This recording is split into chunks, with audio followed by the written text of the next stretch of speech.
everybody! Hello! How's everyone doing today? I hope everyone's having a lovely day.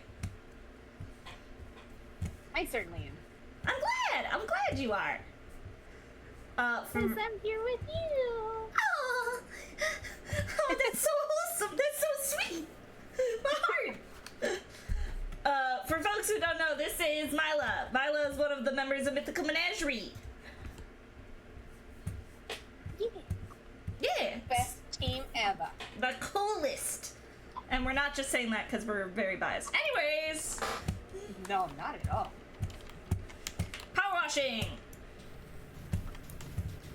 Hey, I know that team, says Death. You may have heard of them once or twice. Okay. I almost said best team NA, and then I was like, wait, hang on, we got more than just NA here. I mean, I think most of us are NA based. I know Moonrose is EU. Okay.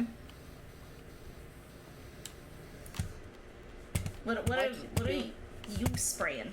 What are you tackling? I got the box. Okay. The imagination box. I saw this, and that was just what my brain fixated on first. The bubble stand? The bubble stand, yeah. Hi, Scotchyzilla. Hope you're doing well. I was actually thinking about that today, because I forget who was talking about, like, games that are turning 20 years old. And then whenever you said, like, oh, let's do the Spongebob DLC, I'm like, oh my god, like, how old is Spongebob now, too? Oh my god, like, I don't even... 30? SpongeBob must be, like, ancient at this point, honestly. Like, when did SpongeBob come out? Like, it's been so long. Alright, 15 is not going to work. We gotta go with 25. Oh, there's a You received my order? Good. I'm commissioning Scottyzilla for something. Ooh. And I think it's gonna look amazing because they always make everything look amazing. Also, thank you. I really needed it at the moment. Oh, that wasn't even my intention, but I'm glad it helped. I knew you had the cosplay thing, and I was like, I've been wanting to commission that for a while anyways. And, you know, it just happened to work out. SpongeBob isn't even from this century? Shut up. Oh, no. Oh, God. That makes me feel so old. Like, come on. I know I turned 31, like, how long, 2 weeks ago, 3 weeks, like, I don't know, it was some time ago, but it hurts to think about. Okay, how do I do the, like, check to see what's still dirty? What's the button for that? Oh, escape. Is it escape? Well, to see the big menu. No, I meant like the flash. The flash to see what's still dirty. That's a great question. I need to know too, because I want to know that. How do I look at controls? Are you first? No, that was Myllaa. Yep, I was first. Might have been slightly cheaty, but that's fine. Oh, tab. Tab is the button. Just tab? Okay. Yeah. Perfect, thank you. A lot lit up there when I hit it. I was like, oh, what? Is this the button?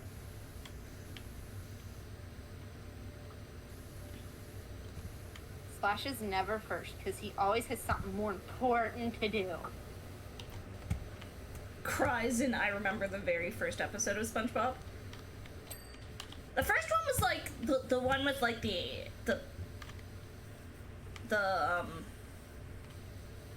anchovies, right? Like whenever he gets the job, like at the Krusty Krab. Like, so it was like anchovies. Like, yeah. I think so. The smelly smell that smells smelly. Sorry, I was celebrating my dad's birthday. I was talking. I'm just kidding. I'm just kidding. How dare you, you know, celebrate your beloved family member's birthday? Yeah, I know, right? God, what an asshole. Sorry. That made me feel mean. Shit, you're right. Oh, wait, but before I forget, Splash, how much do I have to pay you to make it so the kitsune in your evil campaign does not get killed? I'll be right back with that show my dad. No, don't. I'd feel so bad. Then he won't let me move to Canada anymore. And I just want everyone to like me. Like, I don't control that. Yes, you do. You do control that. Like, what is left on this much, bubble stand sign? How Wait. much can I see pay it. you There we go. to make it so that the kitsune is immune to all damage? Forever. Forever and always. Forever and always. Until the end of her days, except she won't have an end to her days because she's immune. You watched the very first episode of SpongeBob on its release date. To be honest, I think I did too. Wait a minute. No, I gotta look it up. All right. I think I'm too young for that. I need to look. I often forget May that I am 1999. I am a baby in the eyes of Mythical Menagerie. I am one of the youngest members, I think. Oh, it is. It's the Help Wanted. That was the very first one. Yeah, I knew that was the first one, but 1999. For some reason, I thought it was way earlier than that. But no, that actually sounds about right, now that I'm thinking about it. okay. Well, 1999, maybe I did watch it, but I would have been like 2. So I remember that episode, but I had like the first 3 seasons of SpongeBob just on DVD. Yes, same. So, like, I remember it because of rewatching it, not because, you know. She won't die. She's just going to the front. No, that's even worse. But when we are done with her, she will wish she did. Oh no. I'm just Mythical Menagerie baby. I am baby. Imagine being born in the late 90s and having your whole life ahead of you. I mean, I wouldn't say that.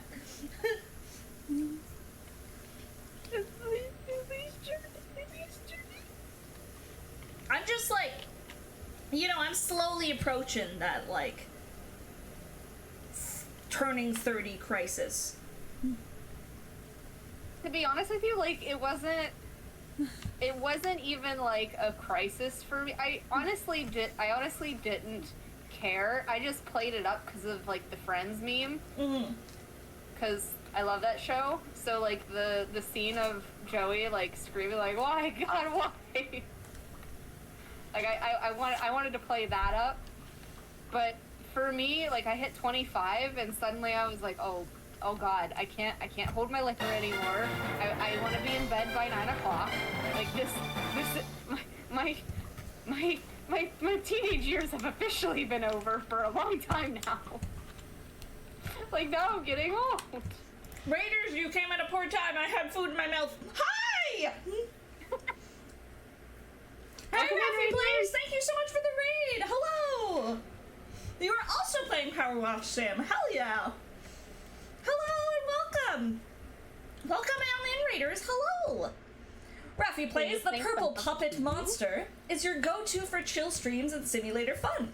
From washing away dirt and Power Wash Sim with viewer help, to running a cozy tavern serving pints, and even sweating it out in the summer heat.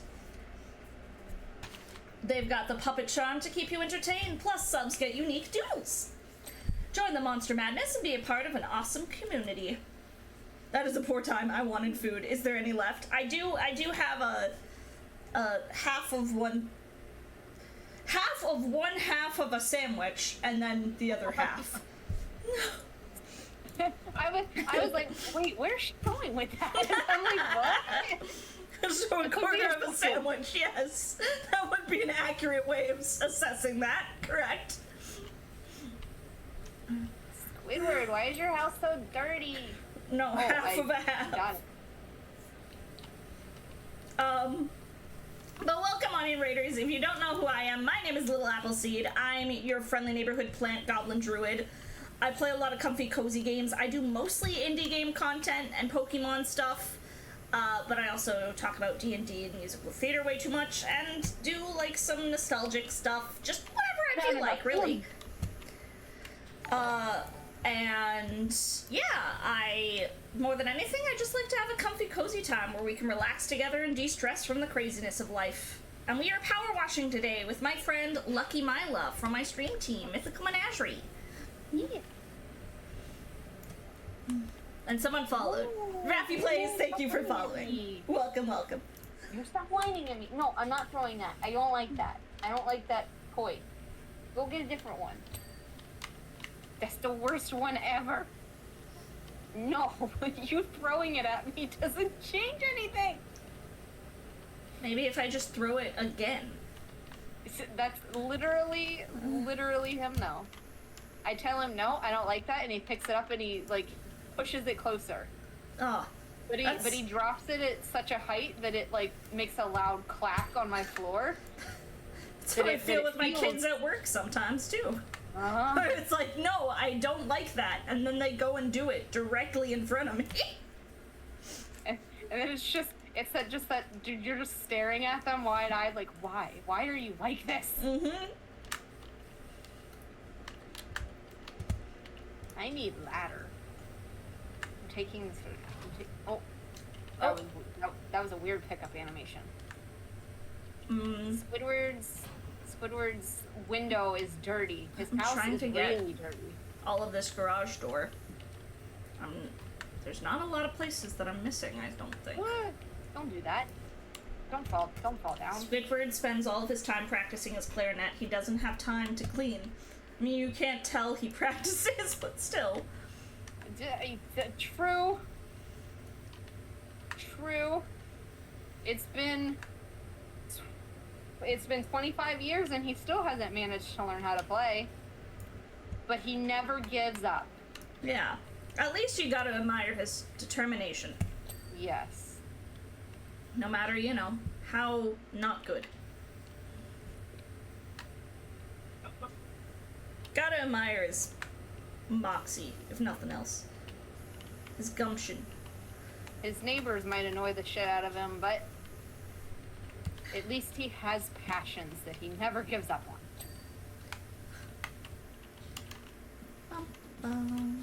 I mean, I suppose that's why we're here cleaning off their houses, right? Because, SpongeBob is too busy, like, jellyfishing and, like, working at the Krusty Krab, and Patrick is, well, Patrick. Yeah. No, Patrick's I could see being very dirty. SpongeBob, I imagine SpongeBob probably does a deep clean every now and then. I would think out of all of them that, like, Squidward would be the most, like, meticulous about how his house looks. Yeah.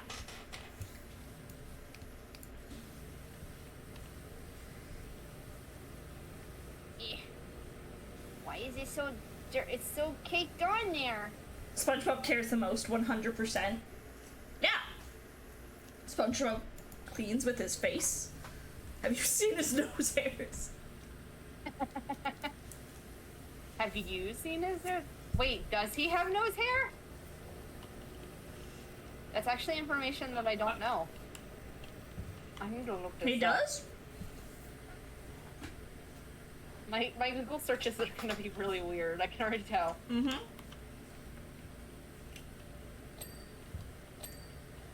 Nothing quite like Googling, SpongeBob SquarePants nose hairs.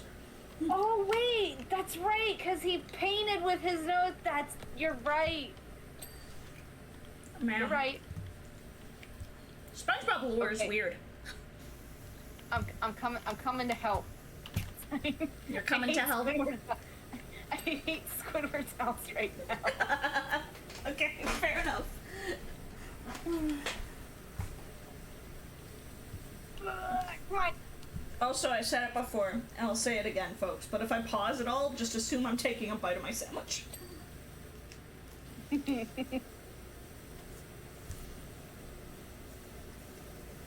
Oh, don't, Milo, don't.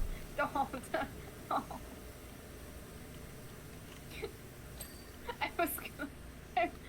I'm trying really hard to, like, not be dirty about literally anything. Mm-hmm.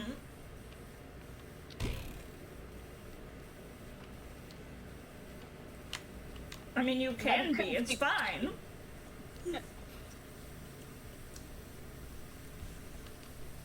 I couldn't, the clarinet was just, it was too much. It was too much.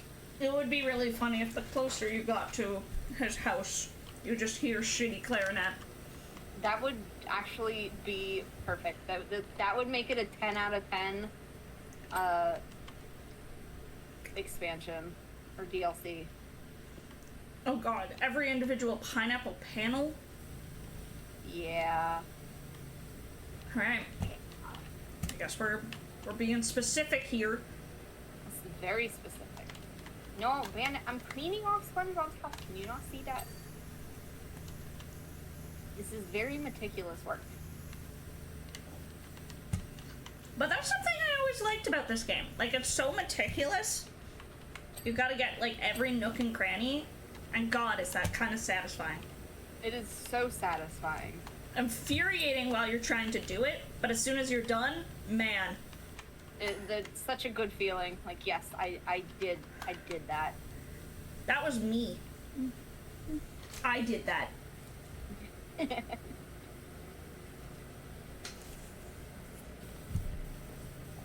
By the way, I didn't even think to ask, how was work for you today? Hopefully the kids didn't drive you too crazy. It was good.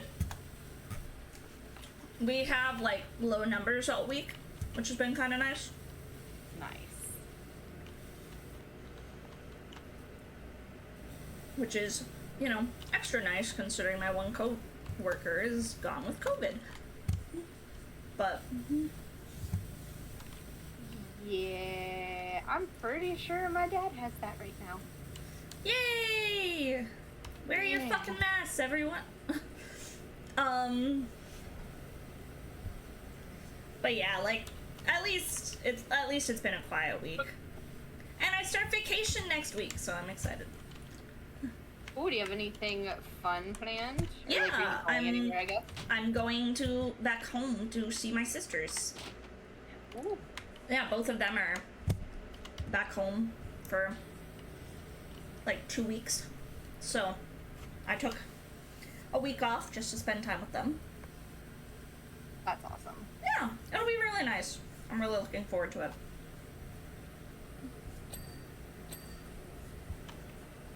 I thought I finished this frickin' door. Apparently I didn't. I'm trying to get the leaves, well, at least like the inside leaf right now. I'm trying And to it's just hard. do these pineapple panels. It's hard from the spot that I'm standing in, but I think I'm doing generally okay.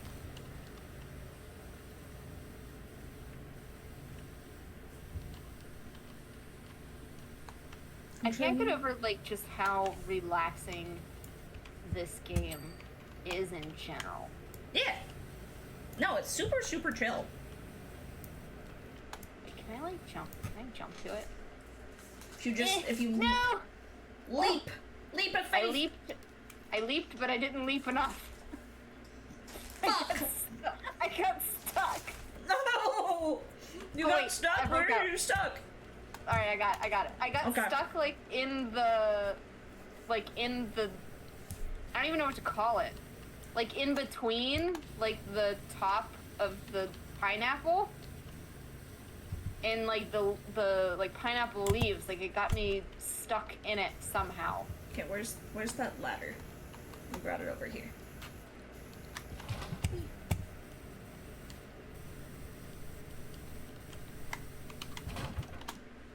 Oh, yeah, I forgot to move it back. My bad. That's okay. I just want to get it so I can get this pineapple panel. And this stupid window.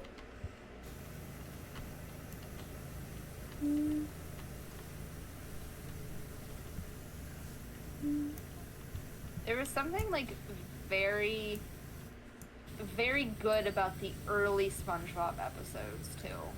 There was something like really, I don't know. They were just like, they were funny, but not like yes, stupid funny, but not like current stupid funny, you know? Yeah. Dang, a second rating? Wink! Hello! How was your stream? What were you doing? Boy, almost done. Welcome in, readers. Oh, you were playing Dragon Age Inquisition. How was that? What are you doing?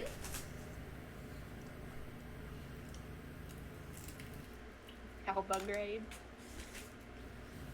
Oh, I'm falling.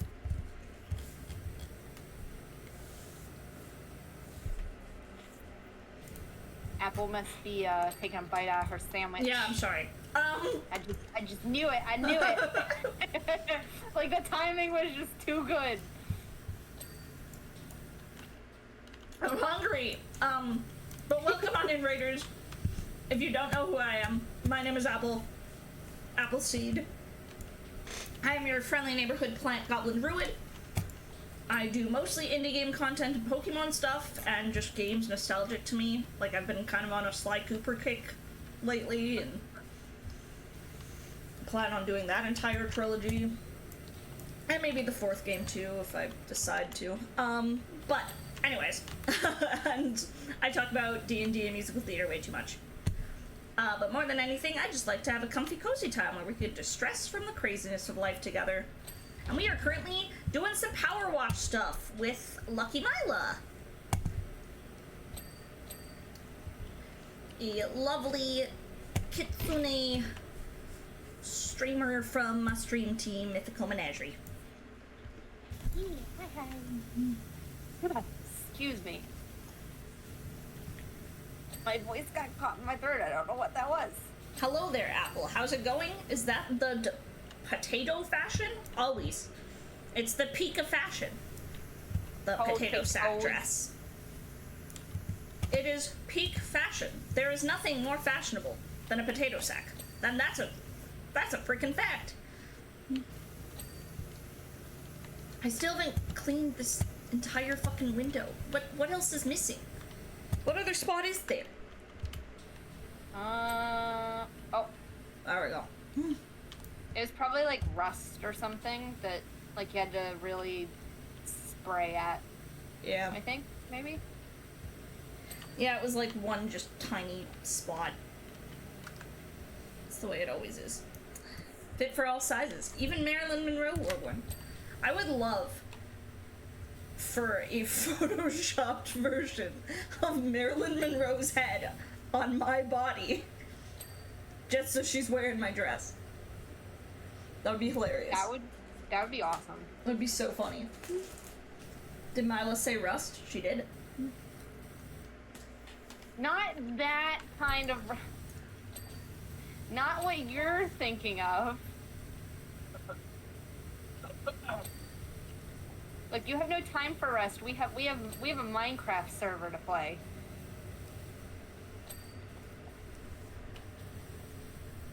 You need to clean SpongeBob's heart. He's sad because Mr. Krabs fired him for the 47th time and then because they needed a plot for the next episode. God. Ain't that accurate? Is that actually like how the show is going these days? Mm-hmm. Is it just gets fired all over and over and over again? That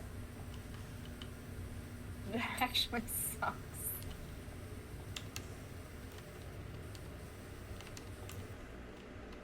But I mean, Imagine your boss firing you just to start drama. I feel like that's every show though, or at least like the one that really stuck out for me anyways, with to reuse the same plot line over and over and over again, would probably be The Walking Dead. Like after the 4th season, I was just like, I'm like, okay, who's the next big and bad that we're gonna have to fight? And then there's like just fewer and fewer zombies to worry about. Yeah. Which is what I came here to watch, the zombies. What do they do? When do they do the SpongeBob episode about the housing crisis? Yeah, true. When is SpongeBob gonna tackle that important issue that kids care about? I would watch it. Same. Why can't they place this? Oh, because there's a rock. It's the rock. It's not just a boulder. It's a rock!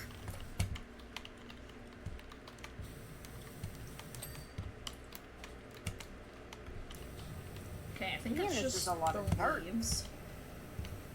I think we've done the panels. All of them. Or at least most of them. I'm like scanning, seeing.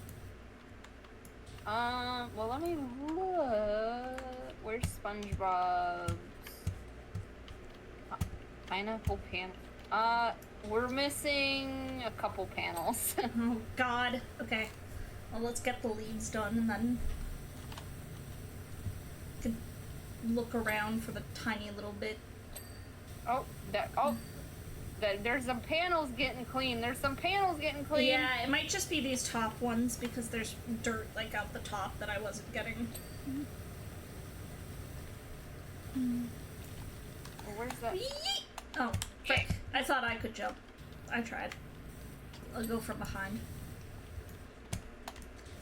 I mean, alright.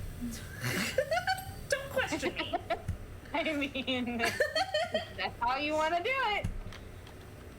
Alright, we're missing one top panel and like Sometimes it's the best way to do it. Come on, Myllaa.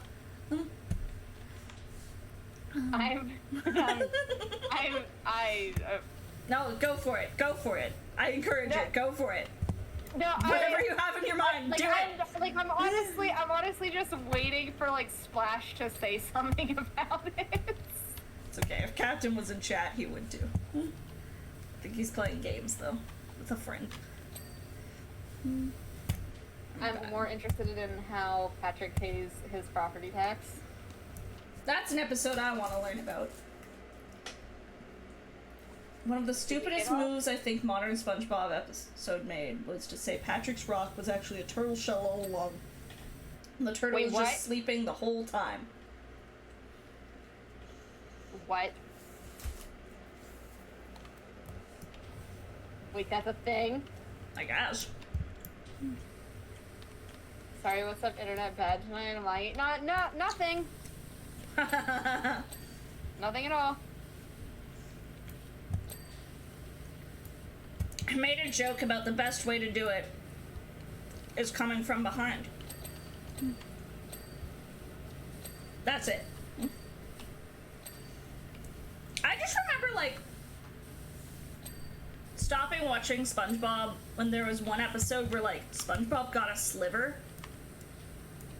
And it was, like, actually one of the grossest things I've seen in, like, any fucking kid show. Oh, what? Like, he just got, like, a sliver, like a wood chip or something in his finger. But then, like, it kept getting really pussy and gross. Okay, I know what you're talking about. And that was, like, the center of the episode. That one was weird. I didn't like that one. That one I wasn't a fan of. The center of his episode, like, his gross frickin' sliver. I think... I was like, why? I'm trying to think of, like, what made me stop watching, where I was like, no, this is going downhill, I don't like it. And I think it was, like, the... Splinter, Sliver. I don't think it was a movie. Oh no, maybe it was a movie. It was like an Atlantis movie or something. Oh, like the Atlantis Square Pantis or whatever it was. Yeah, that thing. It wasn't a movie, but it was like a TV movie special thing. Yeah. Like it was one of those weird. Yeah, I seen that. I maybe got 20 minutes into it, maybe not even 20 minutes, and I was like, this is dumb, and I turned it off, and I've never watched SpongeBob since. That's fair. I think that's about when I was like, yeah, this is going downhill. This is cringe. I don't like it. Like, nope. And I just haven't watched it since.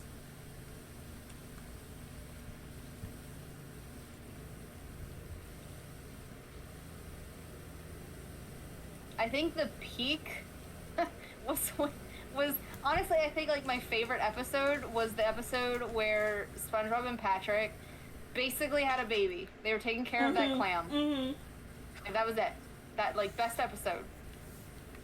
That was a good one. Damn it, what?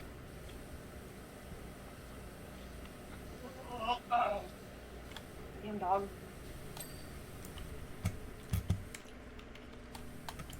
I have a weird fondness for one specific really old episode. I want to say it's like one of the first episodes of the show. But it was like one of the first times you saw SpongeBob and Patrick, if not the first time you saw them blowing bubbles. And they're just like making shit. And there was one specific joke of like SpongeBob making an elephant and Patrick just laughing and going, ha ha ha ha ha ha, it's a giraffe. And that killed me as a kid. And I couldn't explain why. It just was really funny to me. Yeah, that was a good one. That was a good one.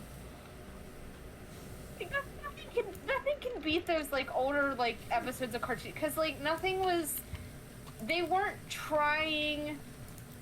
I don't want to say that they weren't trying to be funny, because like I think that they were trying to be funny, but they didn't have to try very hard. Yeah.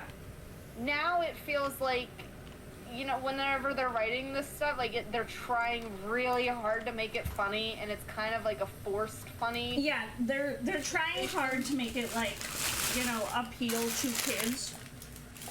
Whereas before it was just like, let's just do weird, funny shit. Yeah. Like we're gonna make Patrick kind of resemble Beavis and Butthead, where they're just dumb. Like, and it worked.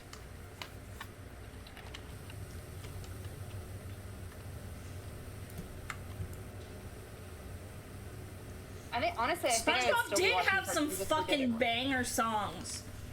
I don't remember why, yeah. but literally, the captain, my partner, and I were like singing the campfire song like a few days ago. I find myself like thinking of that song so often. Like every time I see somebody have a bonfire or campfire, or literally anything of the sort, that's the first thing that pops into my head is that song. Yeah. Let's gather around the campfire and sing our campfire song. It takes everything I have not to just break out the song in public, just singing that. C-A-M-P-F-I-R.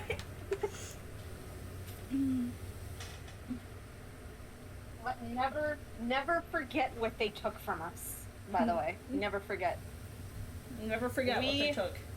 We wanted sweet victory in the Super Bowl, and we didn't get it. Yeah. They teased us, and we didn't get it. Never forget. Yeah, no, I knew that. Dingle dangle.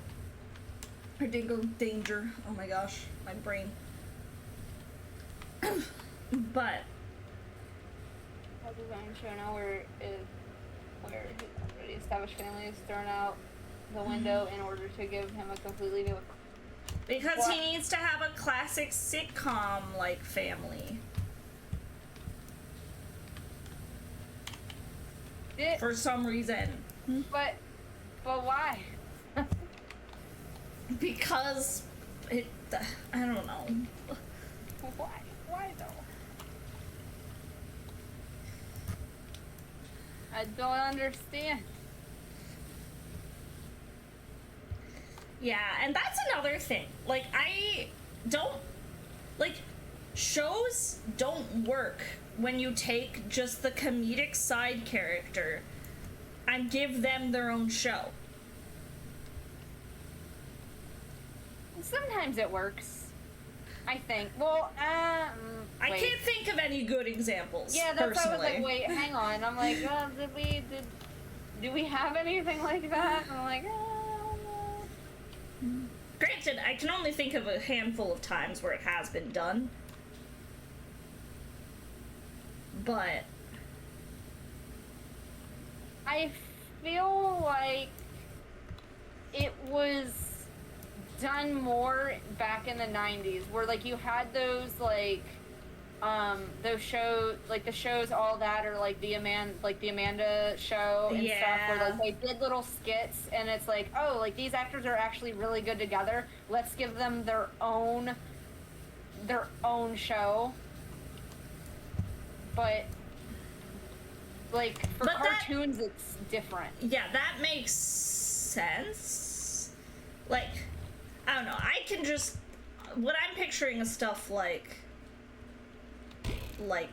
you know, you had Jimmy Neutron Boy Genius, and then you had Planet Sheen, which was just bad. I didn't even watch it. It was not good. So, you know, you saved yourself. I was so upset when they ended Jimmy Neutron, though. I loved watching that show. Yeah. I'm trying to think of, like, what other... I watched a lot of cartoons. Yeah, the Cleveland show, that was another example of that kind of thing. Although I think, like, in Family Guy, you already have Peter as kind of the stupid main character, but the Cleveland show also didn't really hit with people.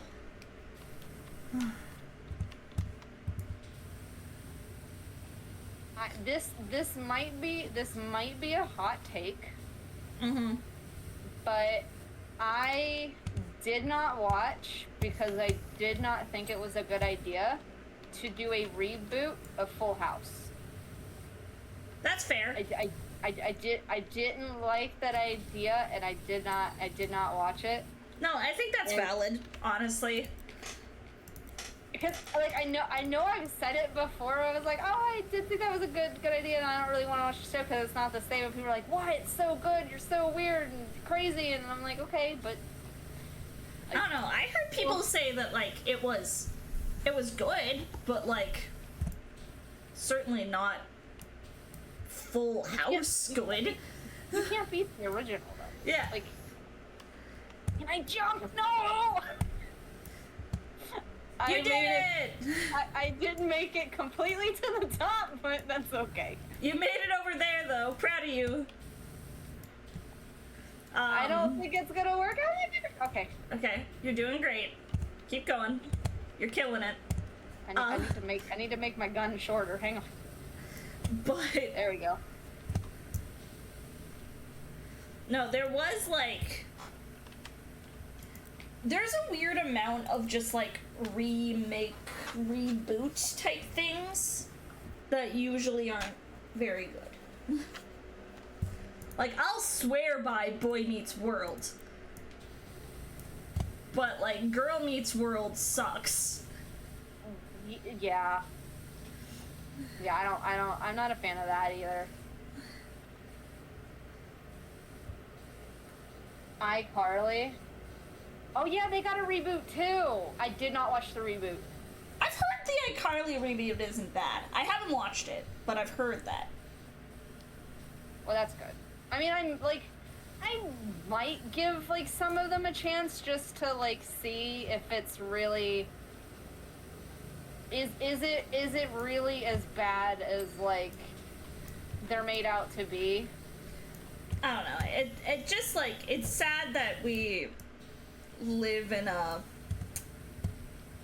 time where, you know, it's easier to just reboot and remake stuff or make sequels to really old things as opposed to like coming up with new original ideas. I agree, but I will say that some sequels are pretty good. Yeah, no, I'm not saying that. No. I'm like, I knew what you meant, but I'm like, well, what was a sequel that like just like, why did they do, or like a remake that it was just like, why did you do that? Honestly, probably a remake that I really wish they never thought of. Like, why did they remake it? No. Like, what was the purpose? Was Dirty Dancing. Yeah, that's so fair. That was such a bad remake. I was like, oh, you killed the romance that I love. Please, why? Sir, please stop whining at me. Yeah, no, it's not. I think the era of nostalgia is definitely what it is. Slash. Like, we're in that era. And that's the case, like, that's the case with movies, that's the case with TV, that's the case with frickin' musicals. So many musicals right now are just like, oh, here's this, like, popular movie, but it's a musical now. And I'm like, that's fine and dandy, but I want original shit. I would be okay with, like, a reboot, but, like, whenever I think of, like, a reboot of something, they change too much of it. Yeah. Like, if you want to make a reboot, like, do one where you don't change anything except for, like, the actors, and maybe some of the lines could be changed because, like, we have changed with the times, and like, TV has, like, they said some pretty interesting stuff back in the day. Interesting is like, a good word. Yeah, interesting. I'm like, oh, how do I word that? Interesting. Like that can be changed, but it, like, don't ruin a good thing. Okay, I think we'll just Like, have you to don't move need this to closer. you don't need to ruin what's good. Can we move this closer is the question? No, because of these stupid steps. I'll Which try putting it close, maybe like on the other side, maybe. Yeah, maybe on the back. I'm doing okay, Shooty. We're having a good time. We're playing some Power Wash. We're talking about remakes and our gripes with them. Shit's good. Why can't I put this down now? It's. Am I still just not able to put it here? There we go. Okay. A sequel that I personally, which it's an older sequel that I think that they could have done a lot better on, but the music in it was really good, was The Lion King 2. I adore The Lion King 2. Full honesty. I love that movie, but, like, the older I get, the more I'm like, wow, that plotline is really cheesy. It's a good cheesy, but the music is still really good. Like, the music is I love the music. The music is great. The music's great. But like, there's some lines in there that, like, they do, and I'm like, wow, that's kind of cringe. I still just, like, to this day, don't fully understand, like, Kovu was definitely supposed to be, like, Scar's kind of successor, but not Scar's son? Question mark? It was strange to me. And I think that's what throws me off, because it's like, oh yeah, like, you know, Kovu's not, like, Scar wasn't even his father. Like, I'm supposed to be next in line, and I'm like, wait, so why aren't you? Which is interesting, considering that we're getting, like, the new, can I make it? Oh my god, I made it! Oh my god. We're getting, like, the new Mufasa movie Yeah. coming out. So Whoop. I didn't make I'm it. Fuck. interested. You like that? I'm so sorry. It's okay. I can get the roof. What I think is sad is to see is just that corporates are afraid of letting their characters fully age. I mean, now, why not take an existing series of old and show how is with the future with the characters all aged up. New problems, new characters focus, could be kids or descendants or something.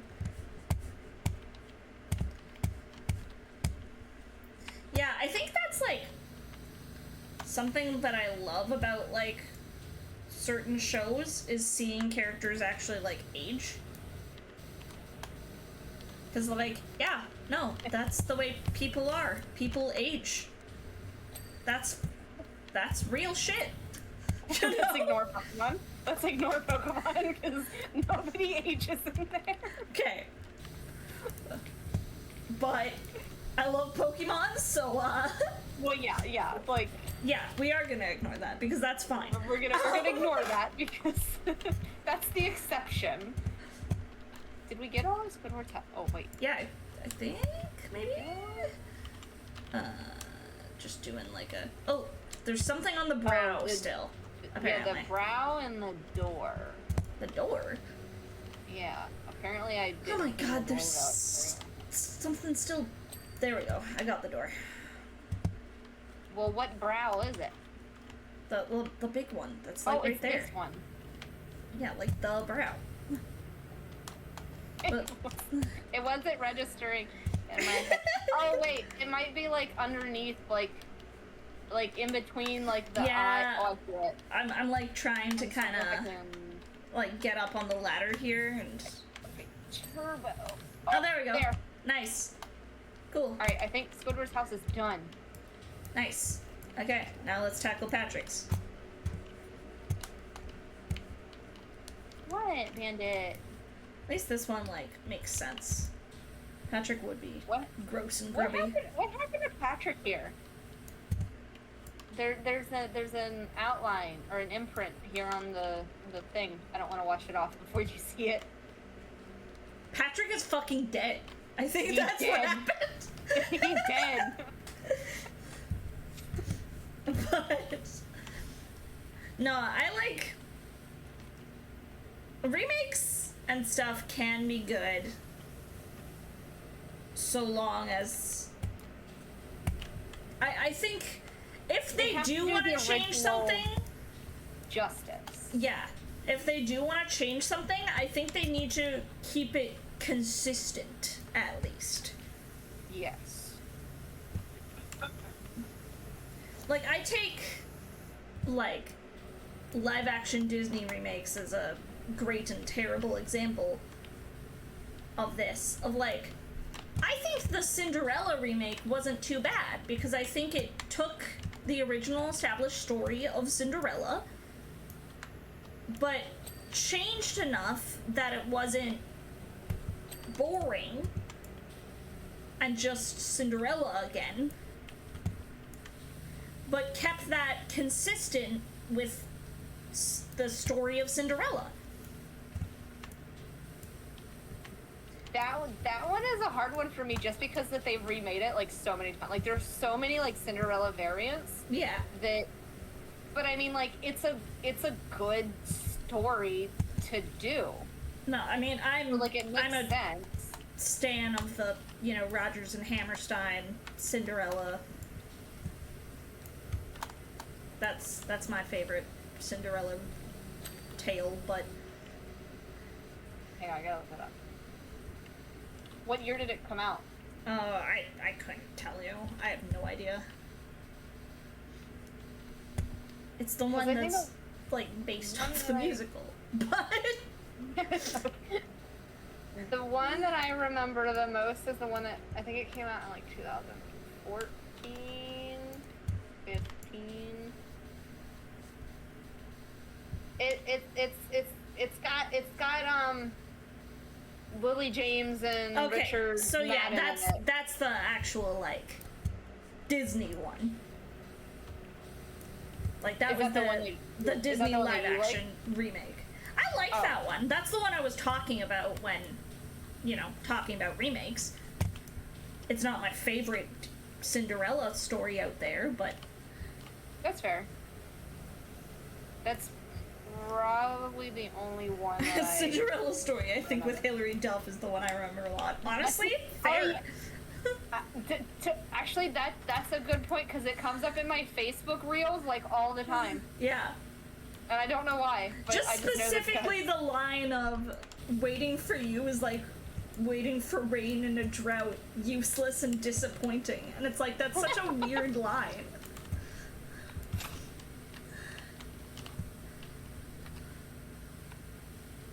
And out of all of like the Disney remakes that they've done, I really liked Beauty and the Beast.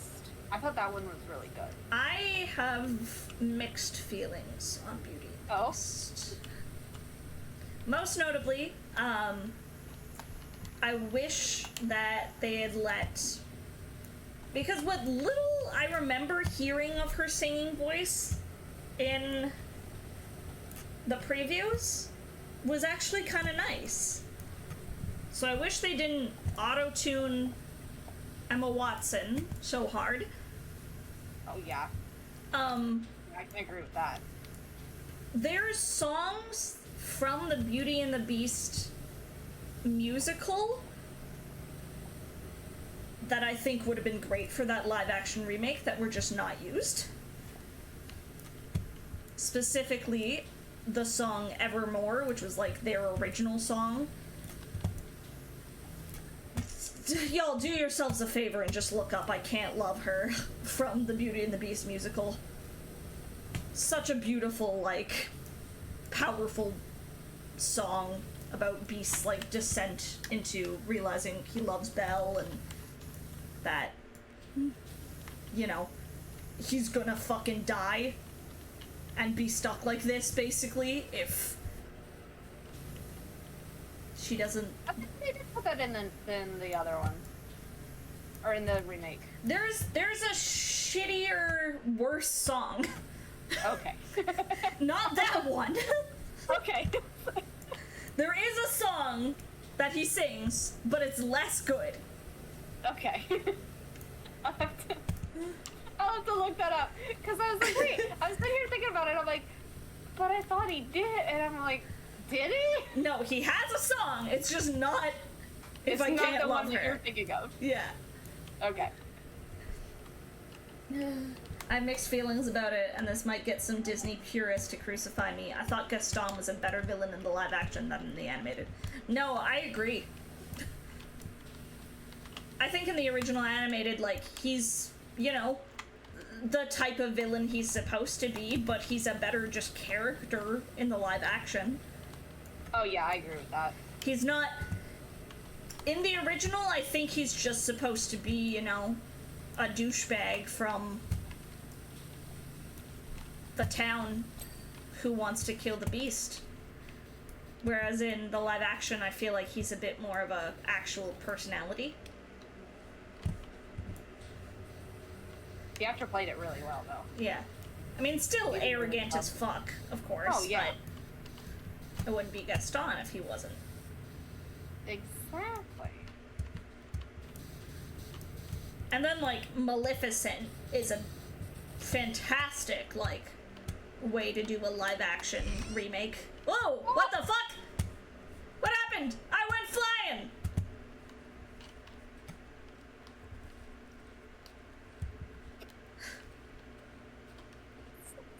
I got yeeted!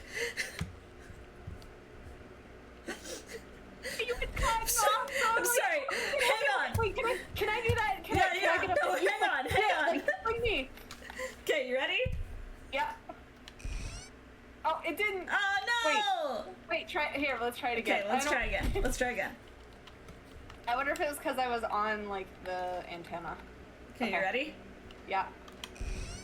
Oh, Whee! oh shit! Yeah, it just kind of flies you over there for some reason. I seen you like fly up in the air, and I'm like, oh no, she wasn't off the rock. That was hilarious. I wish I would have been recording for my end because it was the equivalent of watching like a horse in Skyrim just like walking along and then it just gets flung up in the air by a giant or something. Like it was pretty funny. My bad. Oh, shit. But yeah, I think, That's like, what happened to Patrick. Maleficent the Maleficent movie is a really great way of doing, like, a live-action remake. Because it's like, here's the story of Sleeping Beauty, but told from a completely different point of view. And that was super interesting. Really good. And then they like, tried to copy the same thing with Cruella de Vil, of all characters. Yeah, like, we don't need a remake for her. Like, she likes fur, and she'll make coats out of anything. Like, we don't need a backstory for that. Yes, let's try and give, you know, a tragic backstory to the character that's trying to skin puppies. Yeah, like, excuse me. We don't need to make her, like... a sympathetic villain. Yeah, we don't need to be sympathetic against her. Like, she's just a crazy bitch. If you wanted to do that, I don't know, I feel like you probably could do an interesting thing for Scar. Maybe. I mean, I feel like that's what we're about to get, but I'm curious as to how that's gonna work. I think you could maybe do something interesting as with, like... I don't know, give me, like, a Captain Hook story. That'd be cool. I would love that. I would love that. I've been asking for that since Peter Pan came out. Years ago. I don't know. There's other ones I could think of if I really sat down, but... Damn it, can you please stop whining at me? There we go.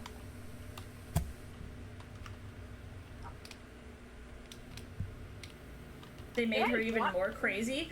Kind of. They basically were like, oh, we're gonna take Cruella de Vil, a character known for being pure evil and wanting to skin puppies. And, like, you know, she wants to skin puppies because she was attacked by puppies, I think. Like, or no, her mom, like, had Dalmatians. Yeah, her mom died because of Dalmatians. And it's like, she's got mommy issues, so she doesn't like animals, so now she's gonna skin all the animals. Like that, it was a weird play on a sympathy villain kind of thing. Yay, hey, we did it! Let's go! Alright. Oh god, seeing this slowly get cleaned is so satisfying. I love it. It's beautiful. There was a Captain Hook story, actually, in the movies where Robin Williams played adult Peter Pan, didn't they? I think so. I remember that. It's been a long time since I've seen it, but I do, like, remember it.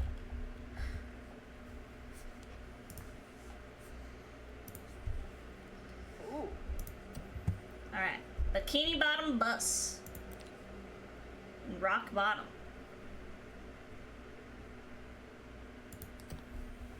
Let's go! Let's go! Now, do we have to talk like they do while we're down here? You know, where they make, like, farting noises every time they say a word? I don't even... Do you remember that? I remember that, but I don't even know how we'd go about doing that. That would be very hard. Hook was honestly, a crook I would forget.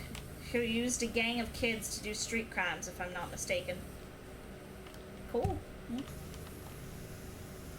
Yeah, I don't know. I just think there's probably different villains that they could have done, and it would have been more interesting. And, you know, a better, like...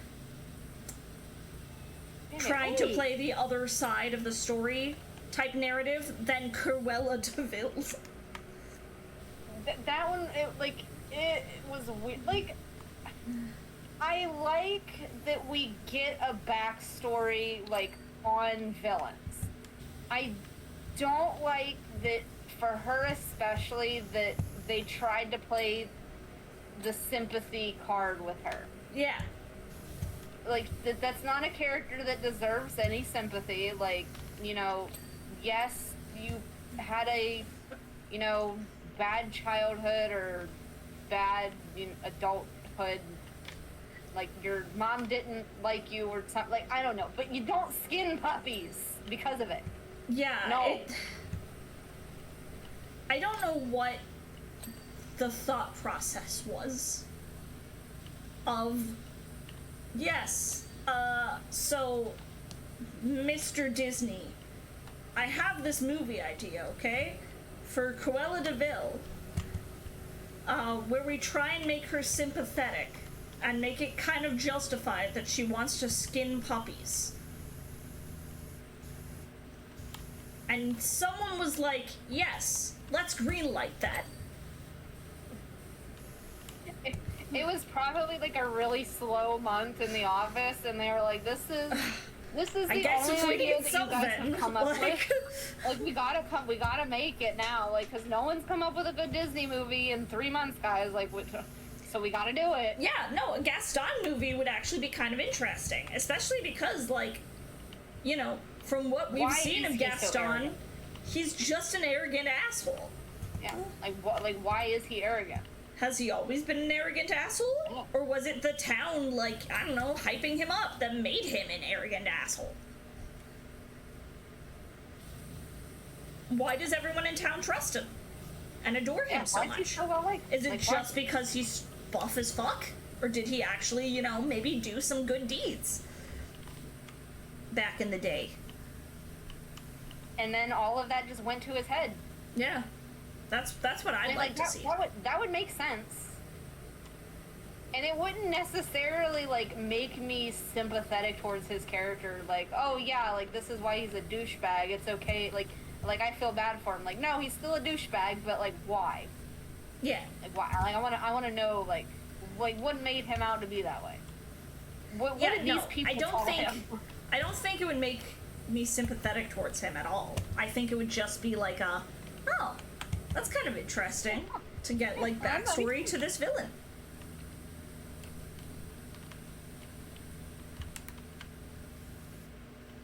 And I think that's the way Disney should be doing live action remakes instead of just like. Wasn't he? And I would like to know why the town thinks he could take on a monster. A good point. Yeah. What did he hunt? Has he hunted a monster before? Important information that we need to know. That would be cool.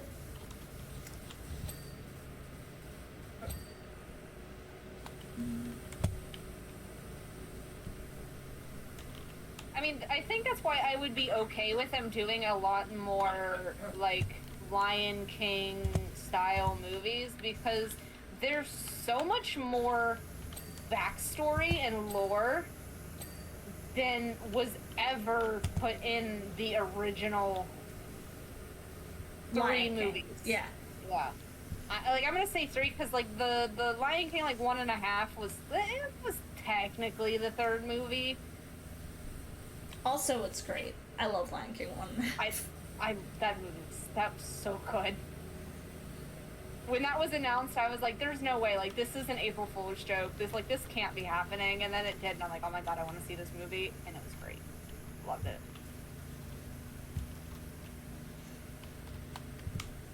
That's probably what I'm gonna watch tonight. I honestly have been wanting to rewatch Lion King 1.5, so maybe I'll watch that tomorrow. We'll see.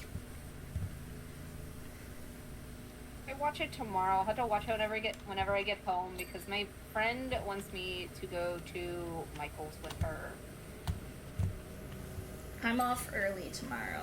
I'm taking bank time, so. Nice.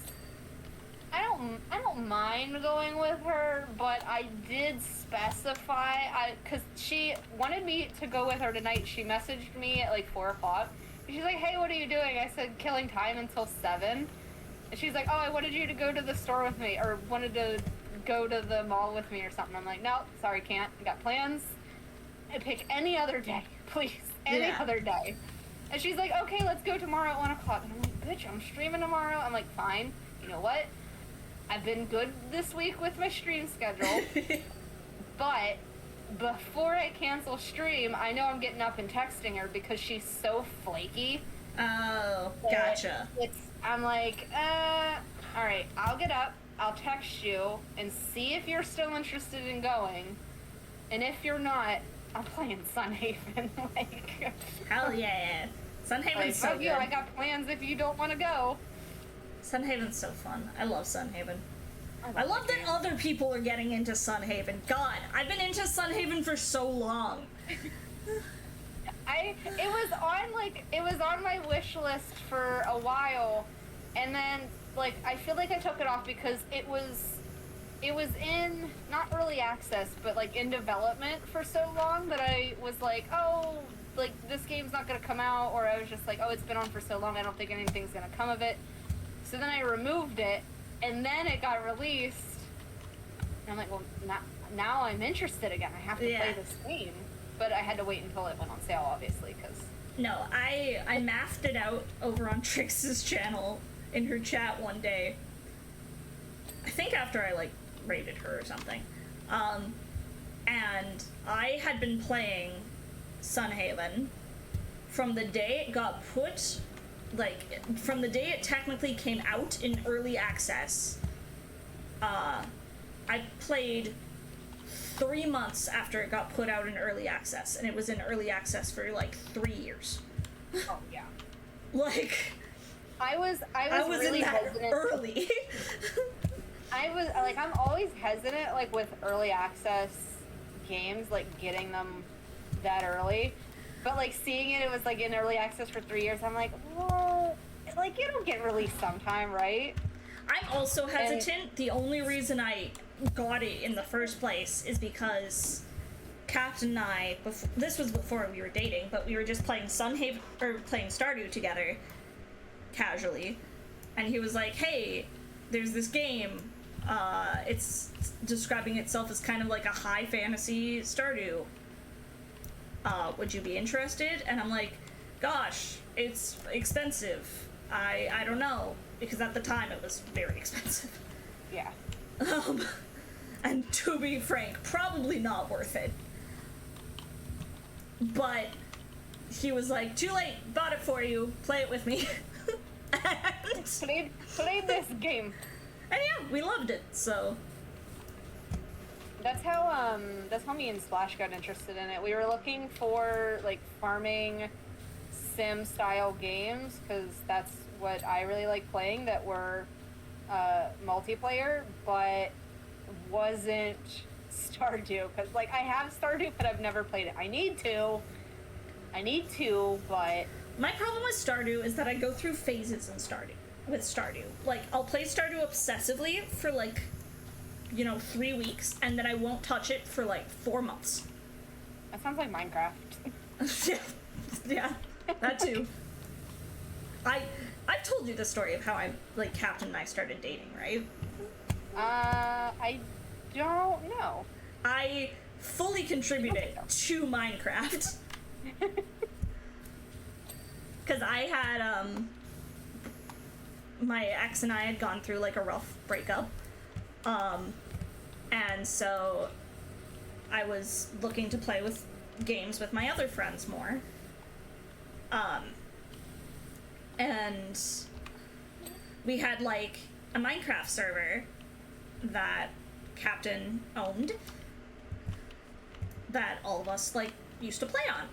So we kind of picked that back up, and we were playing, like, a ton of Minecraft, and so it was, like, me, Captain, and then 2 friends of ours. And I'm terrible at making shit in Minecraft. Same. I far prefer just running around and exploring instead of actually, doing the crafting. So I had, like, nothing. So he was like, hey, I've made a mansion. Just live in my mansion. And I was like, okay, thanks. And because he, like, owned the server, our friends made jokes that I was like, oh, fucking God. Because I was, like, living in his mansion. And, those jokes started to turn into not just jokes. And, I am God now. We've been together ever since. I love it. Sorry, let me chat. I think what Haven does better than Stardew Valley is that there's a true overarching narrative, sorta, which you can get back and hooked, while Stardew Valley can become stale after a time. Yes, there's a bunch of stuff to do, but not really any real progress to show after a while. Yeah, that's fair. I do like that there's a story. I think Sunhaven's story is a lot more like it kind of almost forces you to go through the story, which, if you're someone who's not interested in that, then okay, Sunhaven's just not for you. But whereas Stardew, like, you could go through and play that entire game and not even really touch, like, the narrative of Stardew.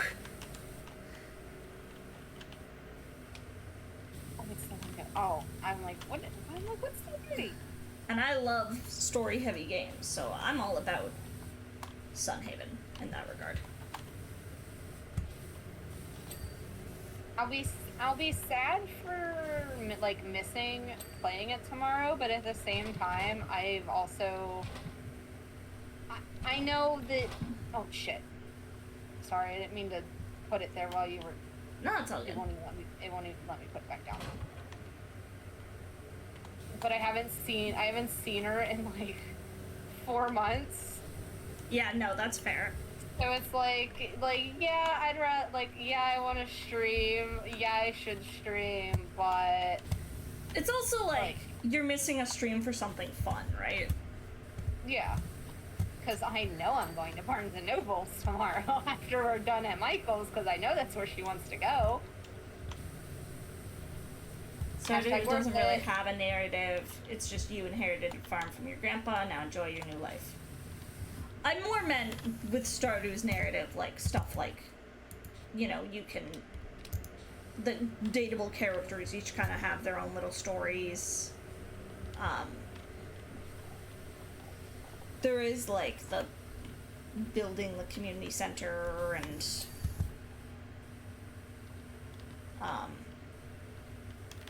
or doing the Joja Mart route if you're evil.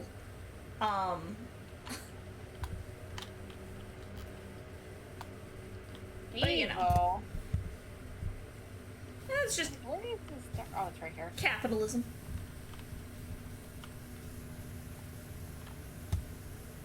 Is that truly a narrative, or is that just game mechanics? I would argue that it's a narrative. I don't think it's necessarily like a great big story, much like Sunhaven, but I think there is a narrative in, you know, the characters' romances. Like, as much as I don't like him as a character, going through and playing, having all of Shane's heart events, you can see like a character narrative and character progression,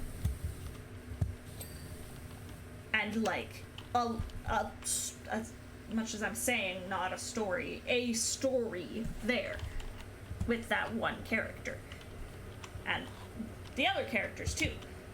Okay, what is with these porthole frames that I'm not getting? I've been spraying at them for so long.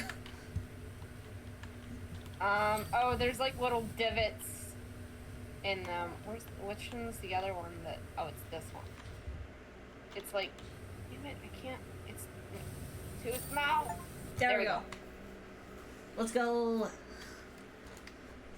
We did it. Woo! We did it. Woohoo! Spray down that bus.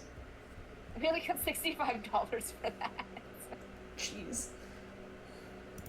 If I have to spray down an entire bus and I'm only getting $65, that's bullshit. Alright. Krusty Krab. The Krusty Krab pizza is the pizza for you and me. Oh, we have the chum bucket too. Which you want to tackle first? Oh, I do know that there's something back here you need to see. I'll do the chum bucket, I think. But look at the trash can. Nematodes are people too. Handsome Squidward. Fred was here. Ha! Bold and brash on the side. More like belongs in the trash. Dogfish, hearts, catfish. Camp Coral for life. I'm gonna just erase that. Barnacle head. Starfish roll. Ravioli, ravioli, Great Barrier Reef. I feel like there's something that I'm missing with the triangle and the square.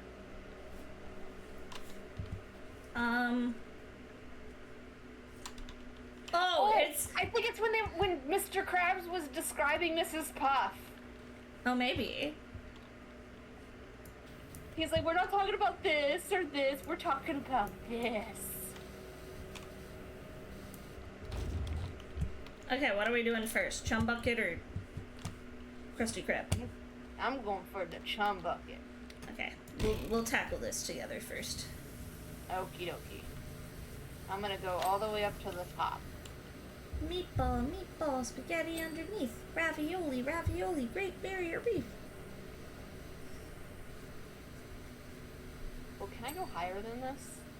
I can't, thank God. Oh, that's okay.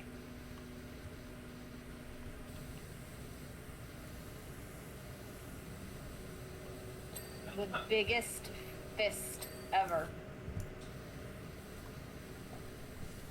And I'm cleaning it.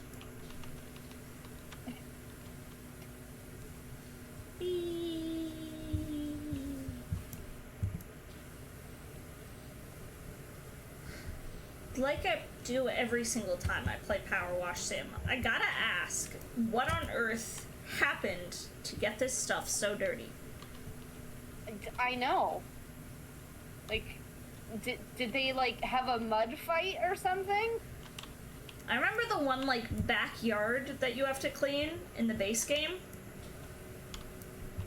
Like, with the barbecue like, and stuff, and I'm like, what the fuck? Second level. Yes, I know what chum is. The first time I seen it, I was like, how are you this dirty? It's like, what actually happened here? But then I think that whenever I see, like, any kind of, like, hoarding situation, and, like, they pull all this stuff out, and it's just, like, grime upon grime, just, like, caked, it's like, how did you live like this? Like, how are you not ill? Yeah, no, hoarders are, like, a whole other breed. Do you know what chum is? Oh, yeah. I just, like, I don't know. I get grossed out by, like, the smell of things way too easily, I think, to live in, like... But I suppose you can go, like, smell blind.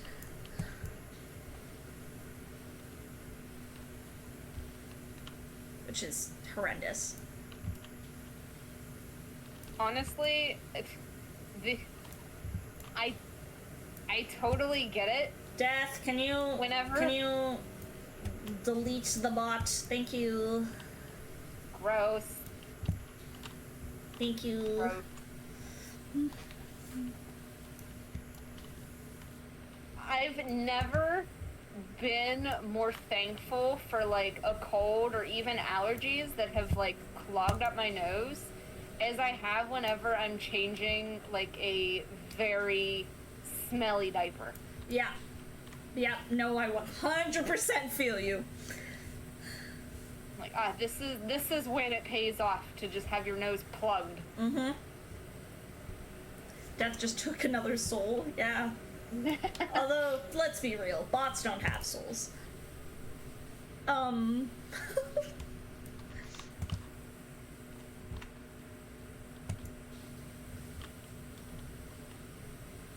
The people who set the bots up do, though, and we'd like to think that that's who we're sacrificing. Fair. Yeah, I just think, you know,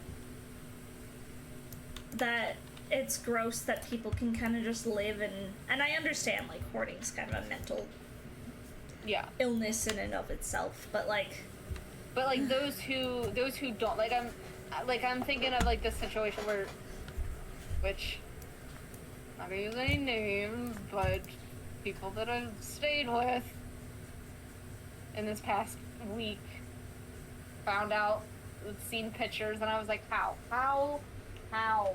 do you live like that? Well, I'll fully admit, like, I'm someone who, I like organization. I don't like cleaning. Oh, me, like, I don't like, but there's a difference between letting, like, I don't want to gross out to the point of, like, making somebody sick, because, like, that's kind of, like, what this was. Yeah, which is like, this horrific. Situation. But it's one of those, how do you not, like, how do you let that happen? Like, okay, there probably is one thing that isn't, like, too bad that I think I can say, but it's still kind of gross. The one kid, I won't even say he's a kid because he's like 23 years old, threw up and didn't clean it up and just like put his TV in front of it, and it was just like sitting there for 3 years. Ew! Oh my god! Like that? Why? I'll fully admit, like, and this, again, somewhat disgusting, so listen at your own risk, folks. There was, when I moved out of my old apartment, because, like, I was doing a deep clean, because, you know, they were gonna rent the place out to someone else. Yeah. I found what seemed to be probably old vomit from Lucky, just, like, tucked behind the little fridge I had. But I just didn't know it was there. I don't know how old it was. I had no idea how, you know. I mean, like, that, but, like, that's different, though, because, like, if, like, you know, you have an animal or something, like, there's always that risk of, like, yeah, they're gonna get sick or something, like, behind furniture that you don't regularly, like, look behind. Mm-hmm. And, I mean, because, like, I've had it happen with Bandit. Like, he got sick, and it was probably, like, a couple days before, like, we even recognized it. And it was generally, like, in an area that we probably should have noticed earlier, but we didn't. But it's, like, it's not like you had seen him do it, and you're like, oh, I'll clean that up later, and then, like, just didn't clean it up at all. Yeah. No, I'm, like, how I get too grossed out. Like, how do you throw up and then, like, oh, I'll clean that up later, don't clean it up later, and then hide it behind something? You know what I mean? Like, purposefully try to cover it up because you, like... I think I've maybe had where I'm just, like, too sick, and I'll throw up and be like, I know I'm gonna throw up again, so there's no point in me cleaning this up right now. Like, right. But, like, it's not like you're leaving it for, like, 4 freaking years. Well, and that's also, like, usually in a bucket, or, like, something, like a bag, or, I don't know, something to throw up in. Not just, you know, on furniture. Or, like, behind a TV, and, like, oh, I'll get it later, like, don't get it later. Like, that's, like, That's no. so gross. It's so weird. That's so disgusting. The other thing, like, it's actually just too bad. Like, oh, I fell, damn it. I walked too far off the edge. No! I'm trying to get these letters. Oh, I will help. I think I've gotten a few of them.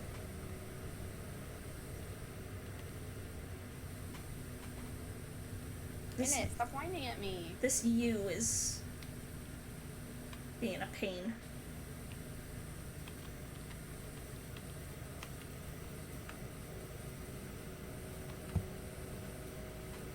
I don't know if I need to get it at the bottom.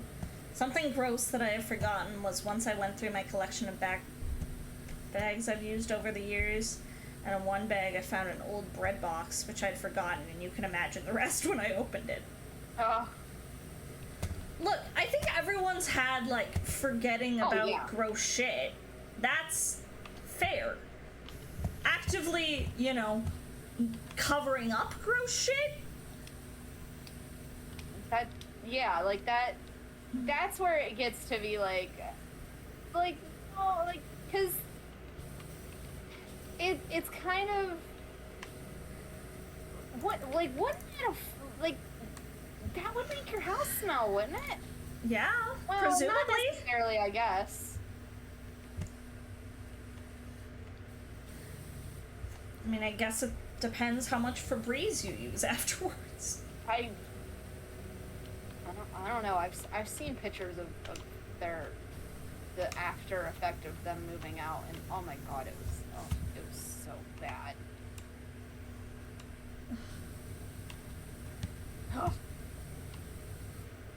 Like, and I had stayed in this house like while I was on vacation like this past week, and like every time I would go and lay down, I would think about it. I'm like, this was so dirty. Not, damn it, I fell. I saw you. You fell in front of me. I don't know if I want the grossest experience you've ever had. Although, I probably have stories that can rival you, if for no other reason than the fact that I'm a daycare worker and have, you know, experienced the entire range of bodily fluids. The entirety of it. Yeah. Yeah, no bodily fluids. Then I can probably handle it. If you want to share, go for it. I'm not gonna put a gun to your head, but totally up to you.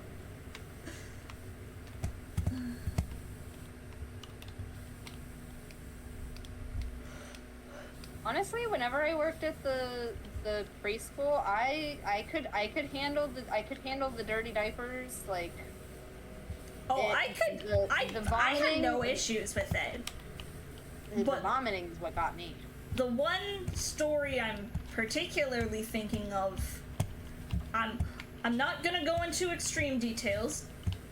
I'm just gonna say this was a girl who had, because I was working school age at the time, so she had just recently moved up, like, for that summer.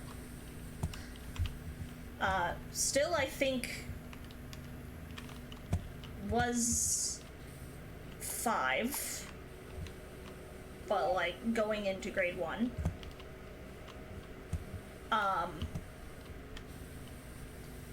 And, you know, we were at a park, ways away from the daycare, and she told me she needs to go bathroom.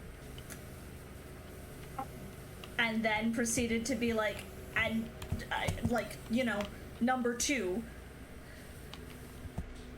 Like, did she at least, like...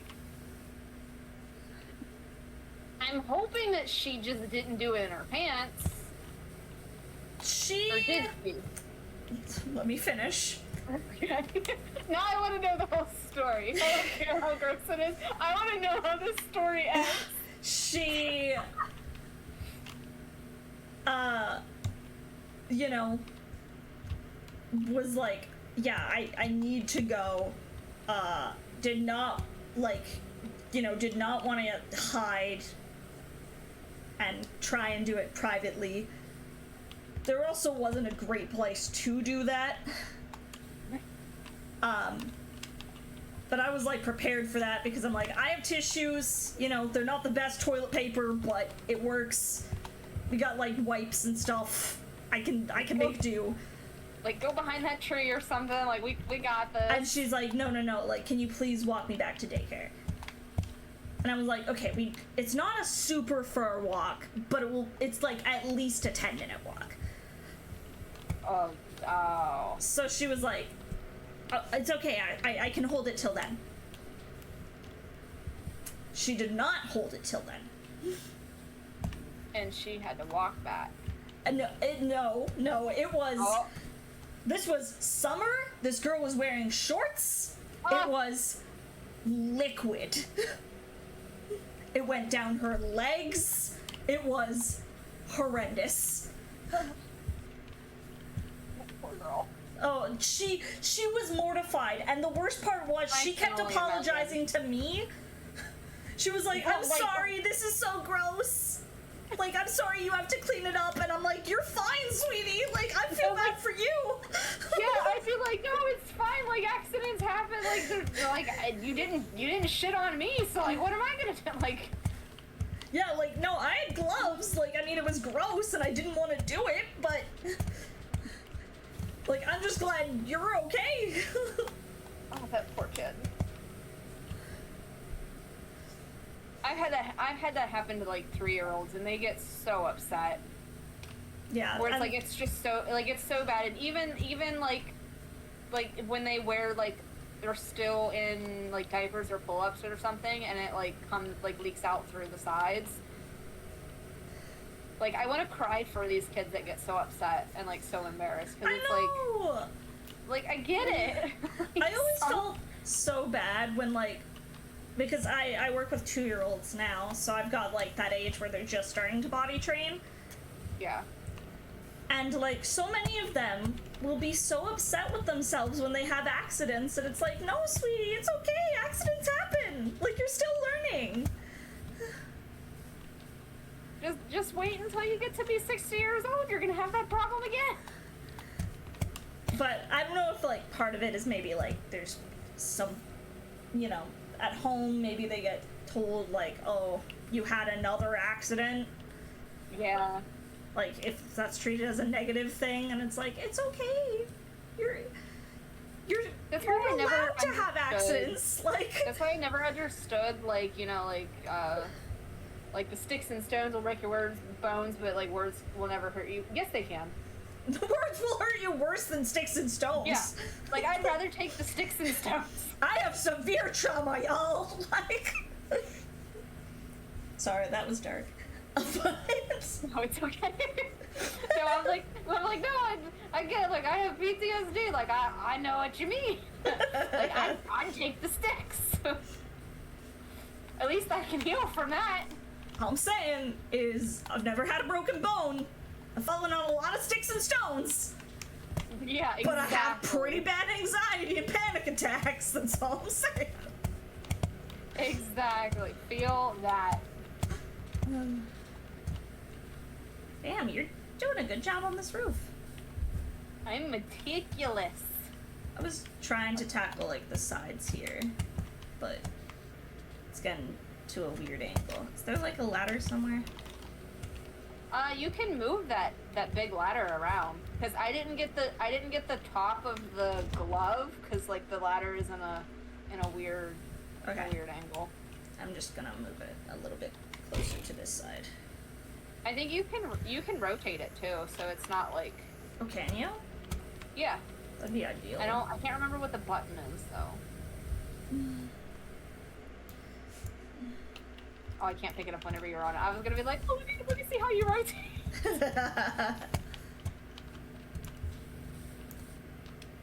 Okay, so you once went on vacation. We've forgotten to put the groceries, which included some veggies and fruits.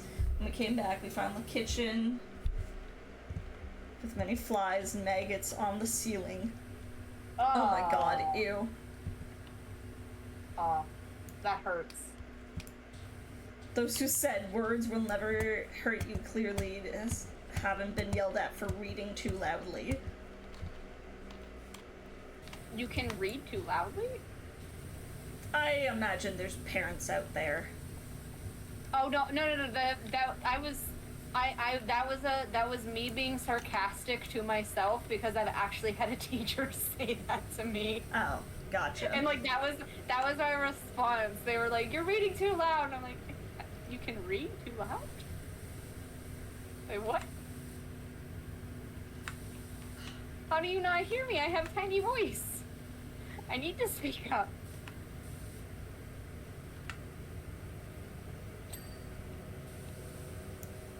It was my primary school teacher saying that I was reading too loudly. I was silently reading.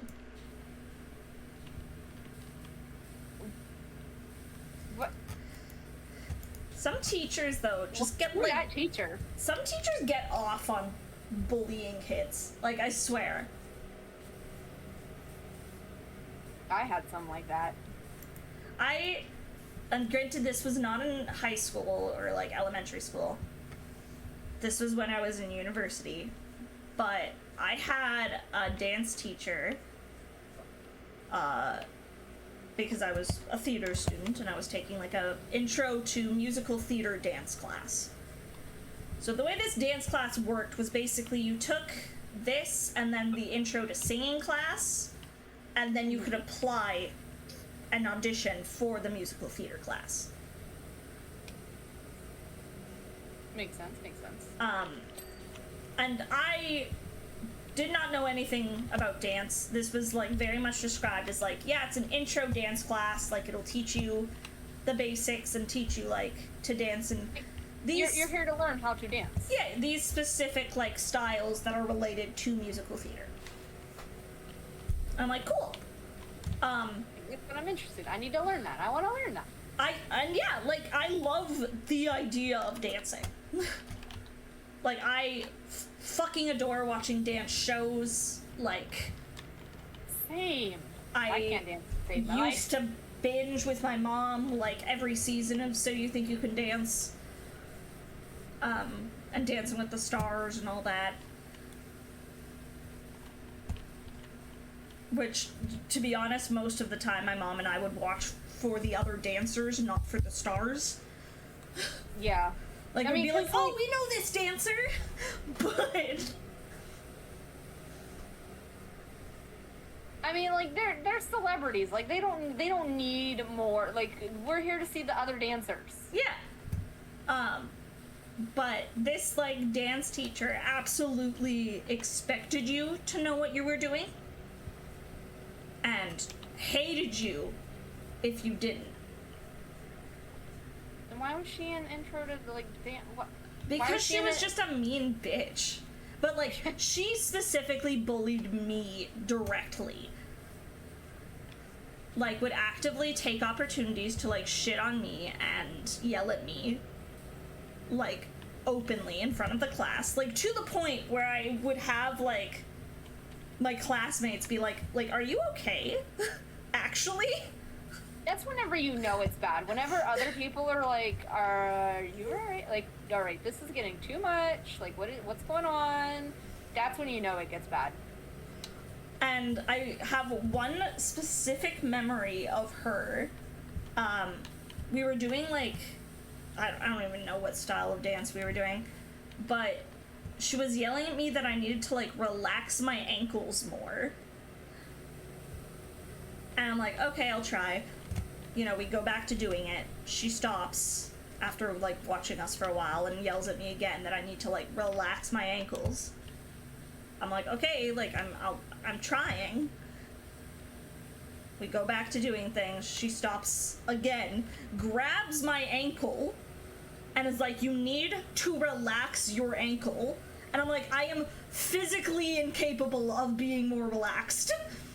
Yeah, like, you grabbing my ankle, like, there's no relaxation that's happening right now. Especially now, but even before, yeah. Like, I am a extremely anxious person. Tense is my default, like...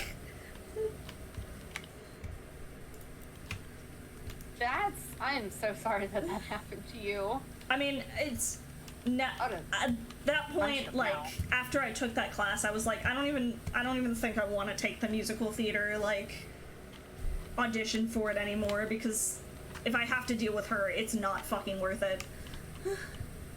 I don't blame you. Yeah, honestly, that's what I should have done, Shooty, but I was, you know, a fucking 19-year-old university student who was trying to make it in the industry, and she was like one of the big choreographers for musical theater stuff here in my city. So it was like, I want to make a decent impression.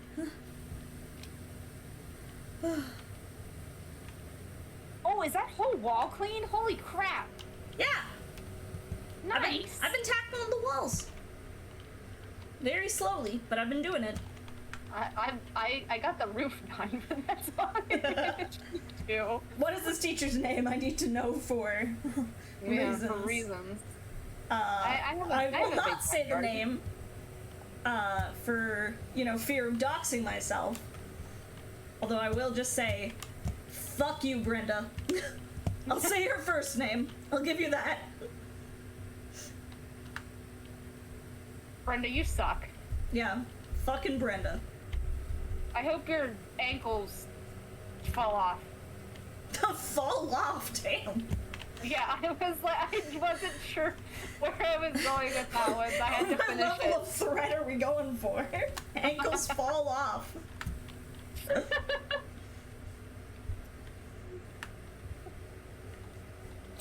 There we go. Are you still on the thing? Oh no, you're not on. So No, I I'm can not. move it. I need to. Oh, Z to rotate. Finished another Just wall. spin it. All these lower trims done? I think so. Just need to do the handles, and I think the glove, and then... Yeah, the handles, the glove, and then the rim, which I can see dirt on the rim right now that I'm currently trying to get. But yeah, no.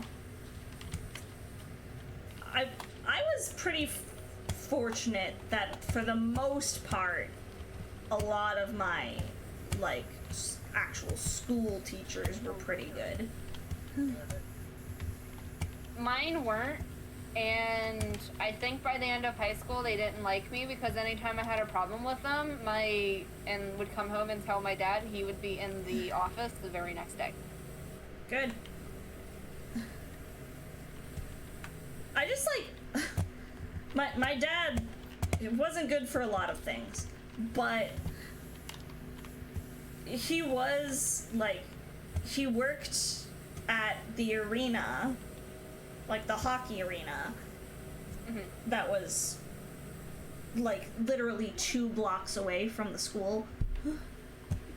So, it was very easy for me to just go from the school and walk over there and talk to him. So, there was, like, one time where I sprained my wrist, and my gym teacher was still expecting me to play volleyball with a sprained wrist. Like, I had a tensor bandage and everything. And she was like, no, you can still play. And I'm like, I'm not gonna do that. That'll be very painful. Yeah. And she's like, no, like, I expect you to still play. I expect you to participate. And I'm like, no? And she's like, okay, well then, I'll leave the class. So I did, and then I just like, walked bye. over to, like, the rink where my dad worked, and I was like, hey, Dad, this happened. Can I just, like, chill here? Like, you know? If there's some big deal raised with the school, like, will you vouch? And he'll be like, yeah, you're fine. Just relax.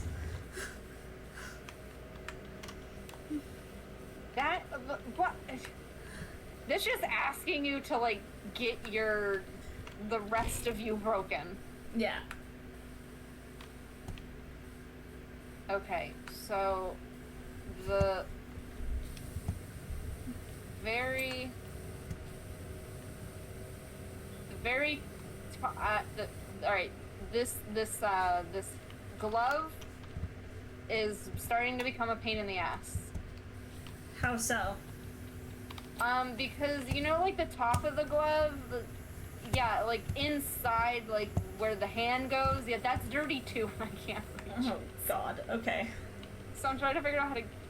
Oh, God! Oh, how do I... Oh, no. Oh, no. Oh, no. Oh no, oh wait, oh I got it! I Let's made it up to the go. top. Okay.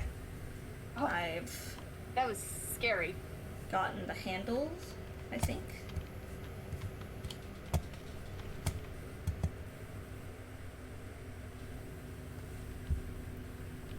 I'll spray out what I can with the glove. Why is it that 99% of the time gym teachers are assholes? I don't know. I feel like it's just something in the gym teacher water. Mine was actually really nice, which, you know, was rare. The one I had after that one was super duper nice. Like, the next year I had a different gym teacher and she was great, but... The only time, like, I think I ever really had a problem with, like, my gym teacher was, like, those moments where it was... Because she really didn't... Even if you didn't feel like participating, if, like, there was a day that you were like, yeah, this isn't, like, I'm not about it, like, I'm not feeling it, I'm sitting out. She didn't care and she gave you full credit, but the only time she ever really had issues is if you did not change into, like, your, like, gym clothes. Oh, okay. And usually when she had, whenever, like, I would come across that problem was during the monthly cycle. Oh. And I didn't want. Yeah. I didn't want. So I was like, no, I'm not changing. And she's like, Myllaa, why? Like, I don't get it. Like, wouldn't you be more comfortable in your gym clothes? And I'm like, no. Hey, No, we did the tournament. actually, I would not. Like, no. Like, I don't want to get undressed. I don't want to change. I don't want to move. Leave me alone. Mm-hmm. But, like, that was the only time that there was ever really an issue. Yeah, I can't think of, like, any time there was an issue with my other gym teacher, which was nice. Are you washing apple? I am. And thank you for the Washing. biddies.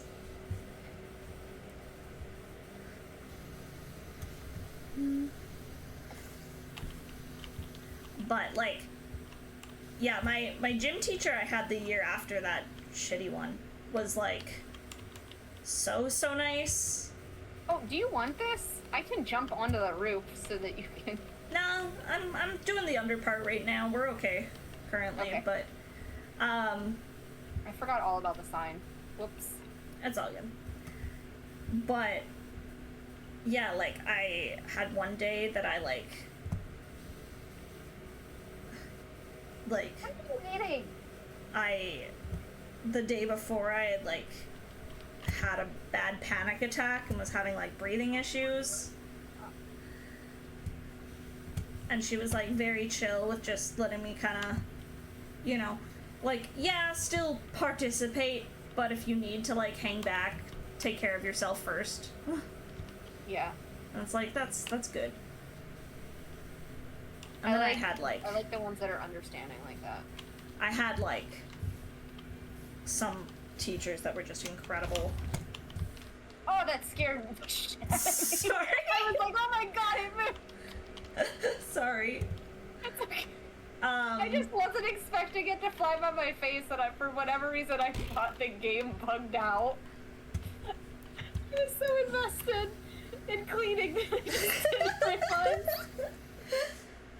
No, I had, like a godsend of an English teacher. She was the best. I had no luck with those. No, all mine were bitches. I feel like that's the way it goes. They're either the best or the absolute worst. They And there's no literally in the between. absolute worst. There was no in between this time. It's like, oh my god, they were crazy. They were all crazy. Ironically, it was my math teachers, except for the one sub that one year that I had that made me, like, basically fail, that were, like, chill. Oh, weird. For the most part.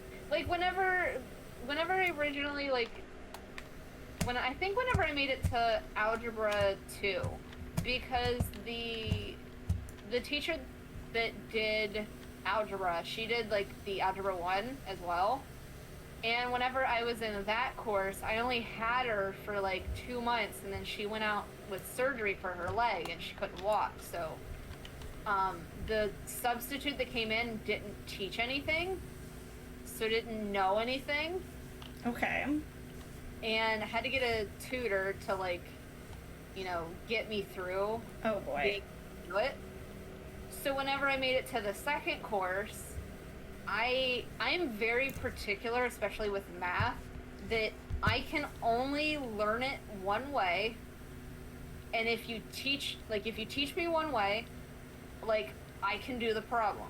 But if you teach me one way and then turn around and try to teach me a second way to do it, I get confused. Yeah. And I mix them up.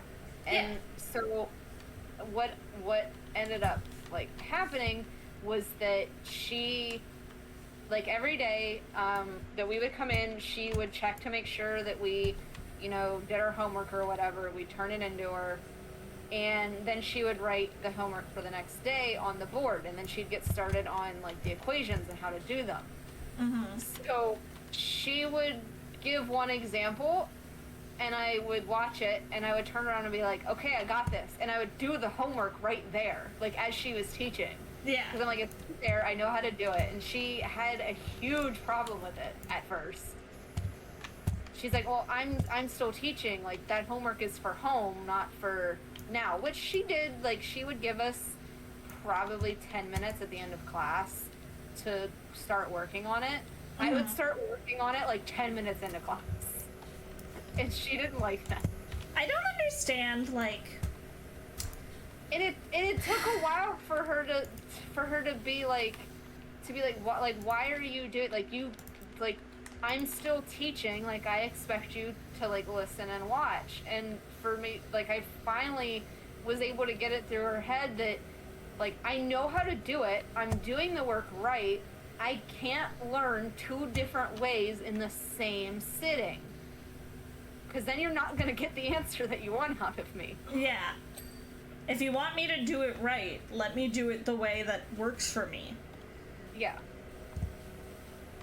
And then after a couple months of realizing, like, oh, hey, like, Myllaa's actually, you know, she's doing well on the tests, she's doing well with her homework, she's fine, like, she just let it go. She's like, alright, well,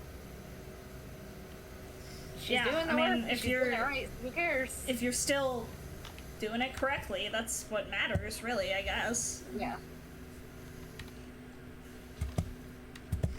All my teachers believe in only giving us 20 minutes of homework a day. I promise I had 7 teachers who was doing 2. That is such a problem even now. Okay, I'm just... Homework? Maybe this is my, you know, the fact that I do not do homework very well.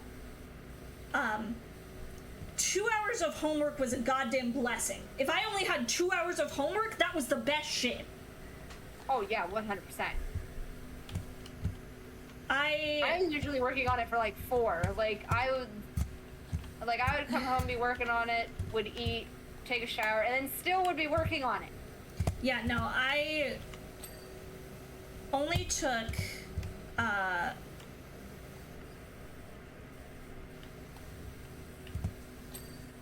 well, God King Death isn't streaming with me right now.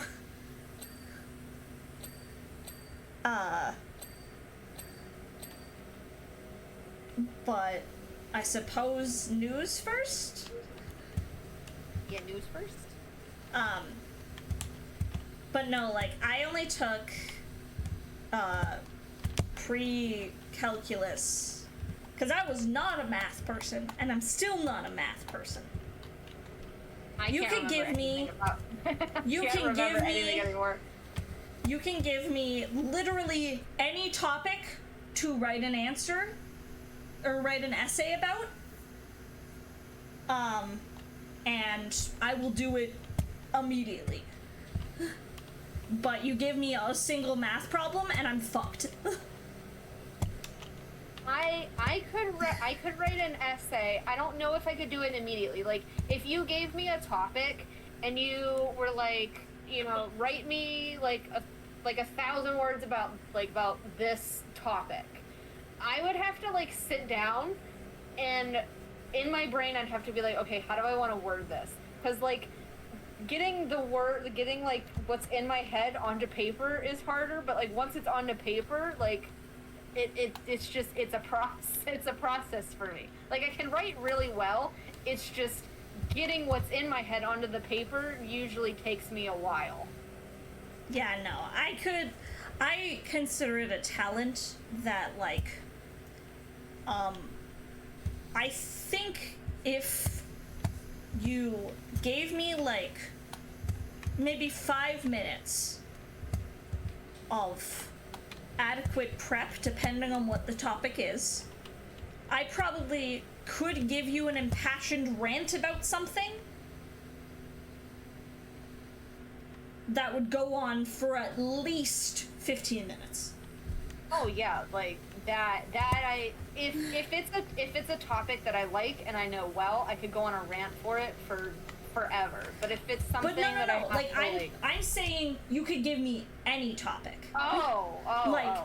Fucking, you could give me, you know, something that I know literally nothing about. But if you give me 5 minutes of prep time, I will come up with some sort of way to be passionate about it. That's fair, that's fair. Diglett is a fucking cool Pokemon, and I'm tired of pretending he's not. Diglett is a cool dude. I love his little tiny little head, and the way that he, like, kind of doesn't have a body, but maybe he does underneath the dirt. We don't know. And his little nose, I fucking love it. He's just a little guy. He's perfect. I adore him. I'm not gonna keep going because I don't want to waste Myllaa's time. But... No, it's okay. Because the first thing I thought of when she started doing that, I was like, oh, I'm getting Pixelmon PTSD flashbacks where I'm down mining and all I hear is Diglett, Diglett, Diglett, Diglett, Diglett over and over again. God King, thank you for subbing. God King, I did know that news. I did hear about it the other day. That is actually, I rest in peace. Yeah, no, that made me really, really sad. She was a big, vital part of my childhood and a lot of other people's childhood. And, you know, I think that's very, very sad. Didn't Brock at one point in the anime pick up a Diglett once? Not that I remember. I don't recall Brock ever having a Diglett. I'm looking it up. And also, the question was, who was the cartoon character that you would say most inspired who you are today? Interesting. That's a hard one.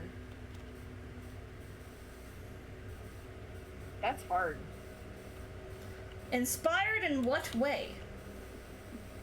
Yeah. Inspired as in, like, actually, like, inspired, or inspired as in, like, vibes? He picked up a Doug Trio, and he's holding it in his hand. Picked it, like, actually picked it up. I thought you meant, like, caught. No, like, picked up. Like, he's holding it in his hand. Yeah, probably. The Pokemon like anime was wild for that. Pokemon anime had frickin' like Ash carrying Larvitar, which weighs like 300 pounds or some shit. Like, it was nothing. Have you read some of like the manga for that though? Like, that shit's wild. I interpreted it as the character that you tried to model the person you are now off of. Oh, so do you mean like VTuber model, or just like in real life person, like who inspired us to be? Like your personality, like who inspired you to be you. I don't know if really. I probably do have cartoon characters that played like a part in that. Like, you know, I really admired like Esmeralda from Hunchback of Notre Dame for her ability to, like, fight back against inequality, and that's something that I like to think that I, you know, try to do. And just, you know,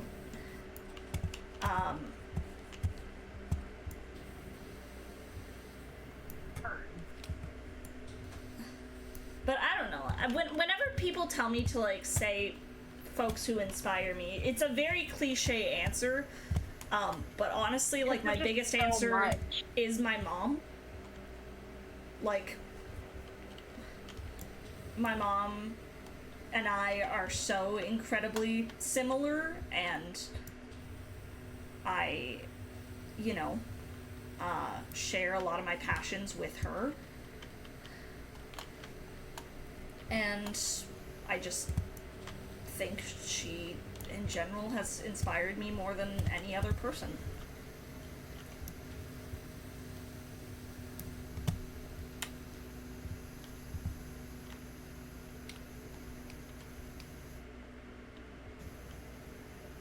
Sorry, I'm not ignoring that. I'm just thinking. I'm like,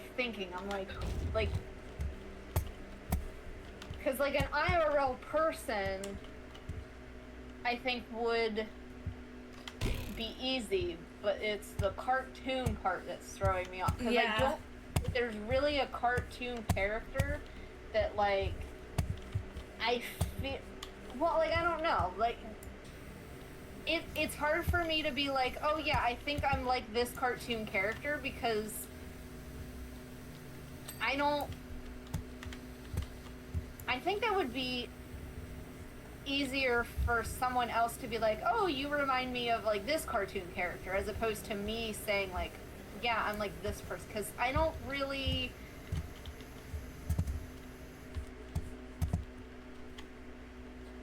I don't think that a cartoon character like inspires my personality. Yeah, that's kind of where I'm at. Like, I think I'm just, you know, I certainly have cartoon characters I admire traits of, but I don't know if inspires is the right word. How do you rotate this? Z. Z, okay. Imagine someone telling you you are like Olaf from Spongebob. Who? Who is Olaf in Spongebob? You mean Olaf from Frozen?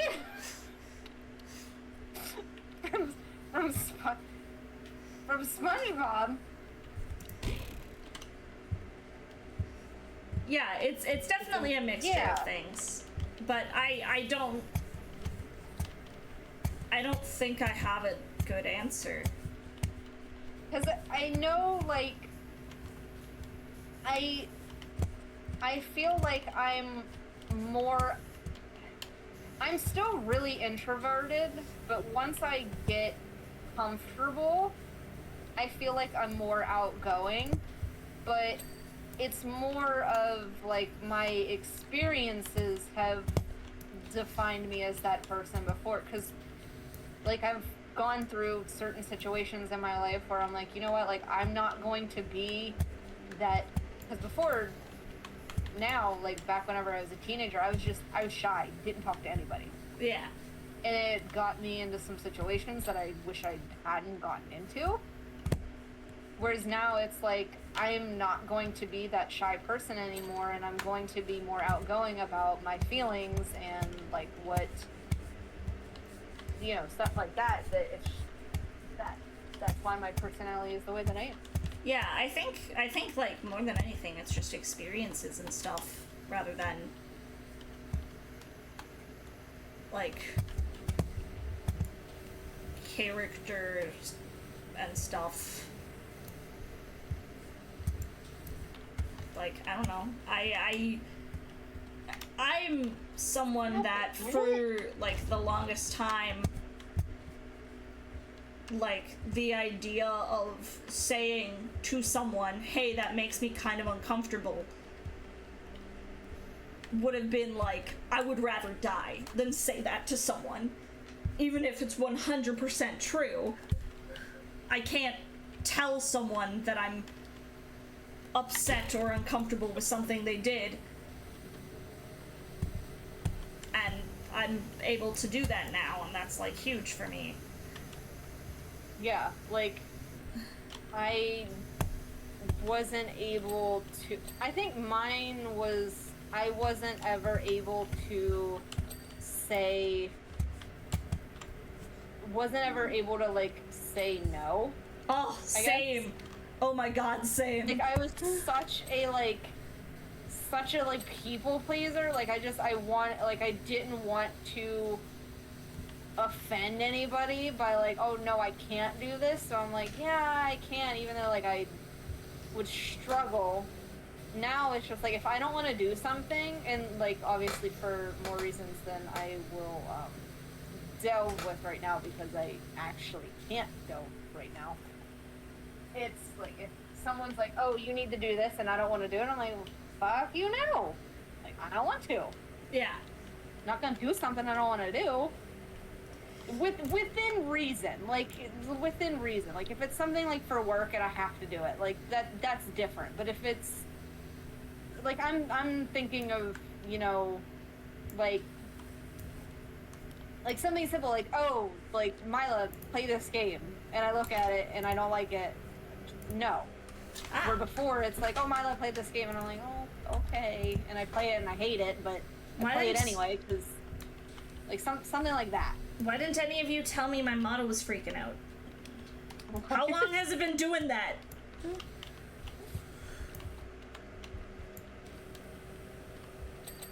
Y'all gotta tell me this shit. But Good night. Feel better. Yell if you need me. Yell if you need me. No. Oh, you know what I mean. No. I don't at all. yeah, no, Alright. I am like still such a people pleaser that I would rather like walk on broken glass than say no to someone. Like, we have like a work barbecue thing for like the families as like an end of summer thing. Mm-hmm. And they want like staff to volunteer for it. And to my knowledge, we don't get bank time or anything. Which normally we do. I don't know why we're not for this one, but like I was asked to do face paint, and I was like, sure. And I'm like, why did I say that? Like, why did I agree? I don't know. I think. Yeah, the eyes are always kind of wacky. But I did not notice because I was cleaning. that's fair. I cannot articulate exactly why, but Apple, you give off 5th grader teacher vibes. To be fair, that is roughly the age of kids that I taught, like, that were in my daycare class for the longest time. So, that's fair. I only ever did school age once, and I covered for somebody over the summer for daycare, and I walked out of there and I'm like, oh my god, these kids are fucking crazy. Yeah, no, crazy. School age kids, I dealt with like the older end of school age, and it's like, those kids are assholes.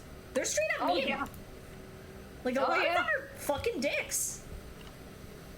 And it's like, and especially like in the summertime, like whenever they're, you know, like because I don't know like what family situations are, so like I try not to judge, but you know that they're stuck in daycare for like one reason or another, and it's just like, you know that they don't want to be there, that they would rather be home, and then like they say stuff to you and they're doing stuff, and it's just like, man, I'd rather you be home too, but it's not my fault.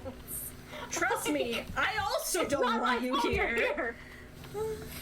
Like, I don't want to be here either, but I gotta. Like, it's to just make the most out of it. Nah, the one thing I do really miss about school age is that, like, you know, I can have conversations with my 2-year-olds, but those conversations are very basic. Yeah. As opposed to, you know, my conversations with my school agers, which were like actual genuine conversations about like life and shit.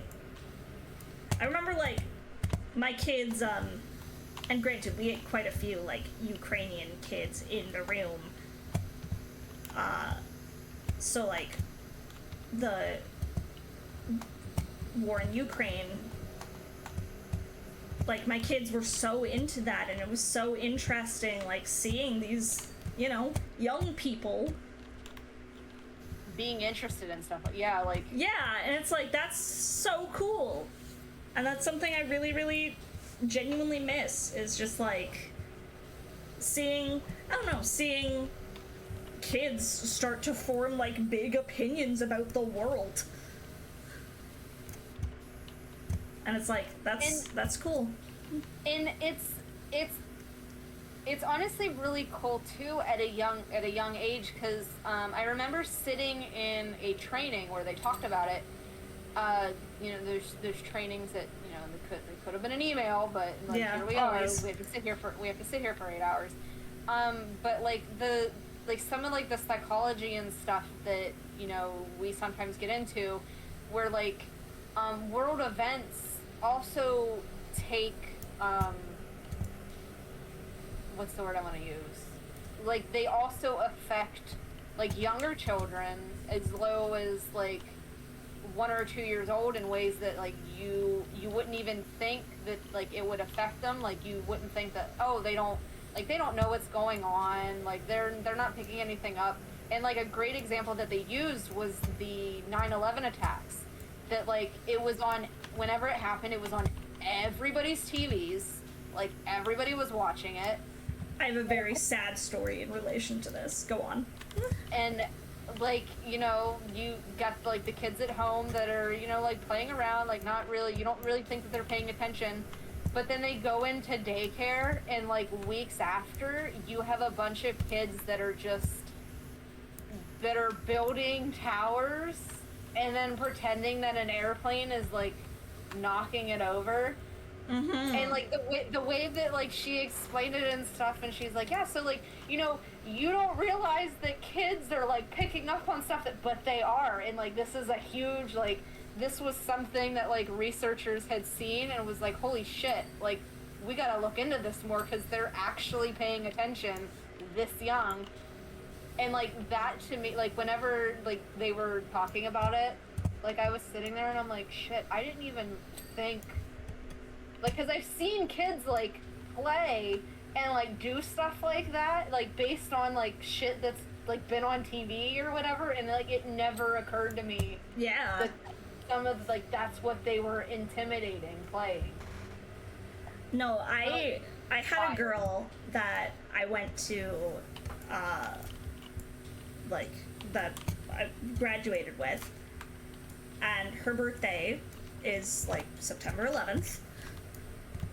And she told a story once in like our family studies class about like, you know, being young and like it's her birthday and she knows that's supposed to be important, but her parents are just crying. And she thought she did something wrong. Oh. But in actuality, it was just like, you know, Like that happened, and you can't blame her parents for being upset by that, but at the same time, like, yeah, as a kid, you know, who knows their birthday is supposed to be like a celebration? Fuck, you know? I think at like that point, it would be like, now that we know, like I would say it in a more kid-friendly way, but like I would sit down, like something like that were to happen and there's supposed to be like this big celebration, I would just be like sit them down and in a kid-friendly way be like, hey, this is what's going on, like you have done nothing wrong, but this is really serious stuff, kind of thing. I mean, at the time she would have been like, you know, Yeah. 3 or whatever, Like young. so it's like you can't fully 3 or 4, you can't fully... Yeah, I don't know. I don't know how her parents handled it. Like, she said that it didn't really, like, you know, didn't have a lasting effect on her psyche or anything, but, like, just, she remembers that.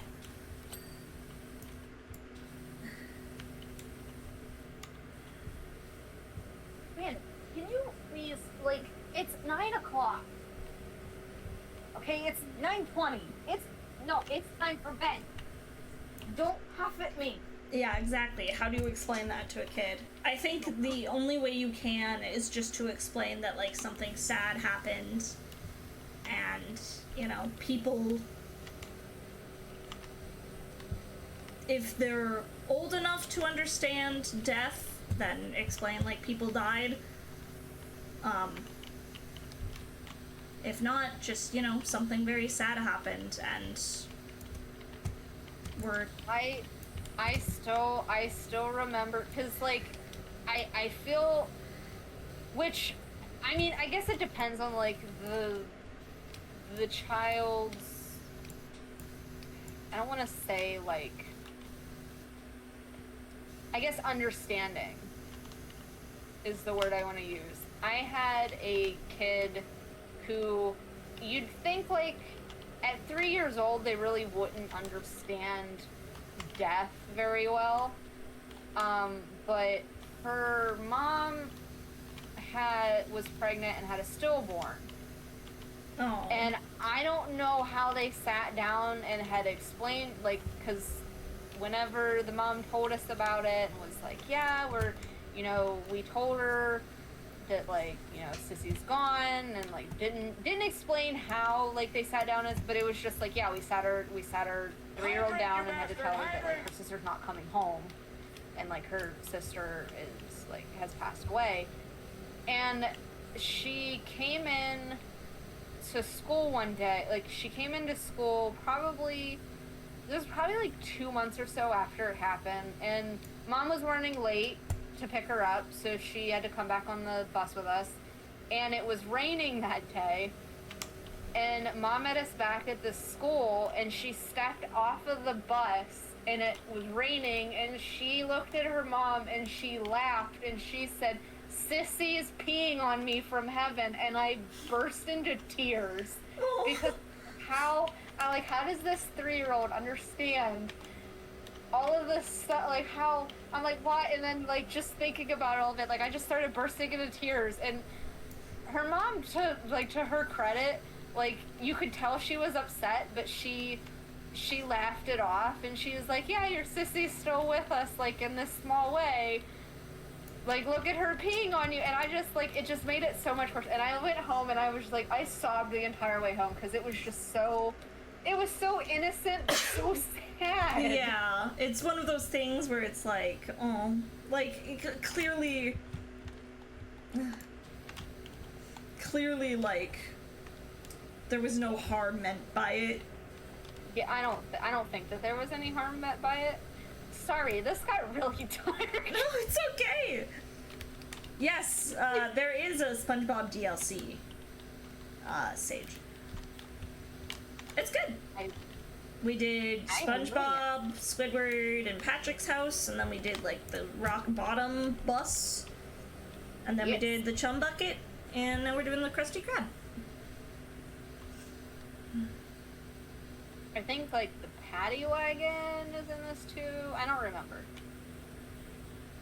I don't remember what it is that you clean in here.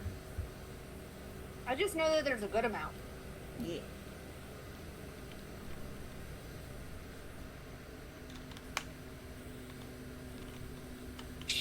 Yeah, I think there's the Paddy Wagon. I remember seeing that, like, on the release pictures that they did. I don't know what else, if anything else. We'll figure it out.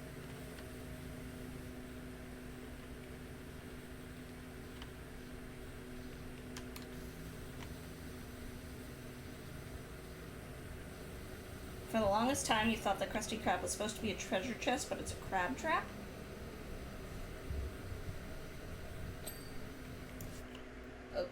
My hand is cramping. Oh no.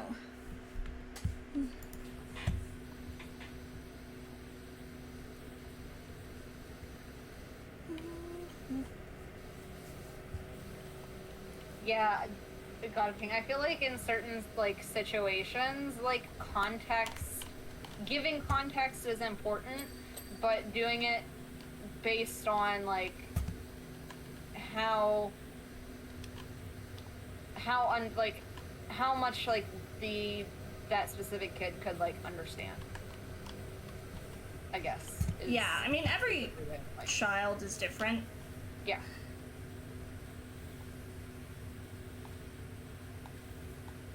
And has different levels of what they can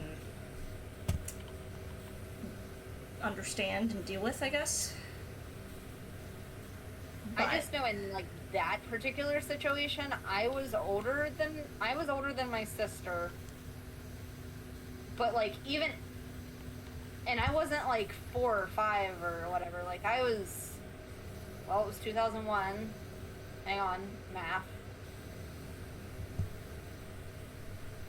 It was like 7 or 8, I think. I didn't even know what was going on. But then it wasn't really explained to me by my parents either. And it was days before I even knew.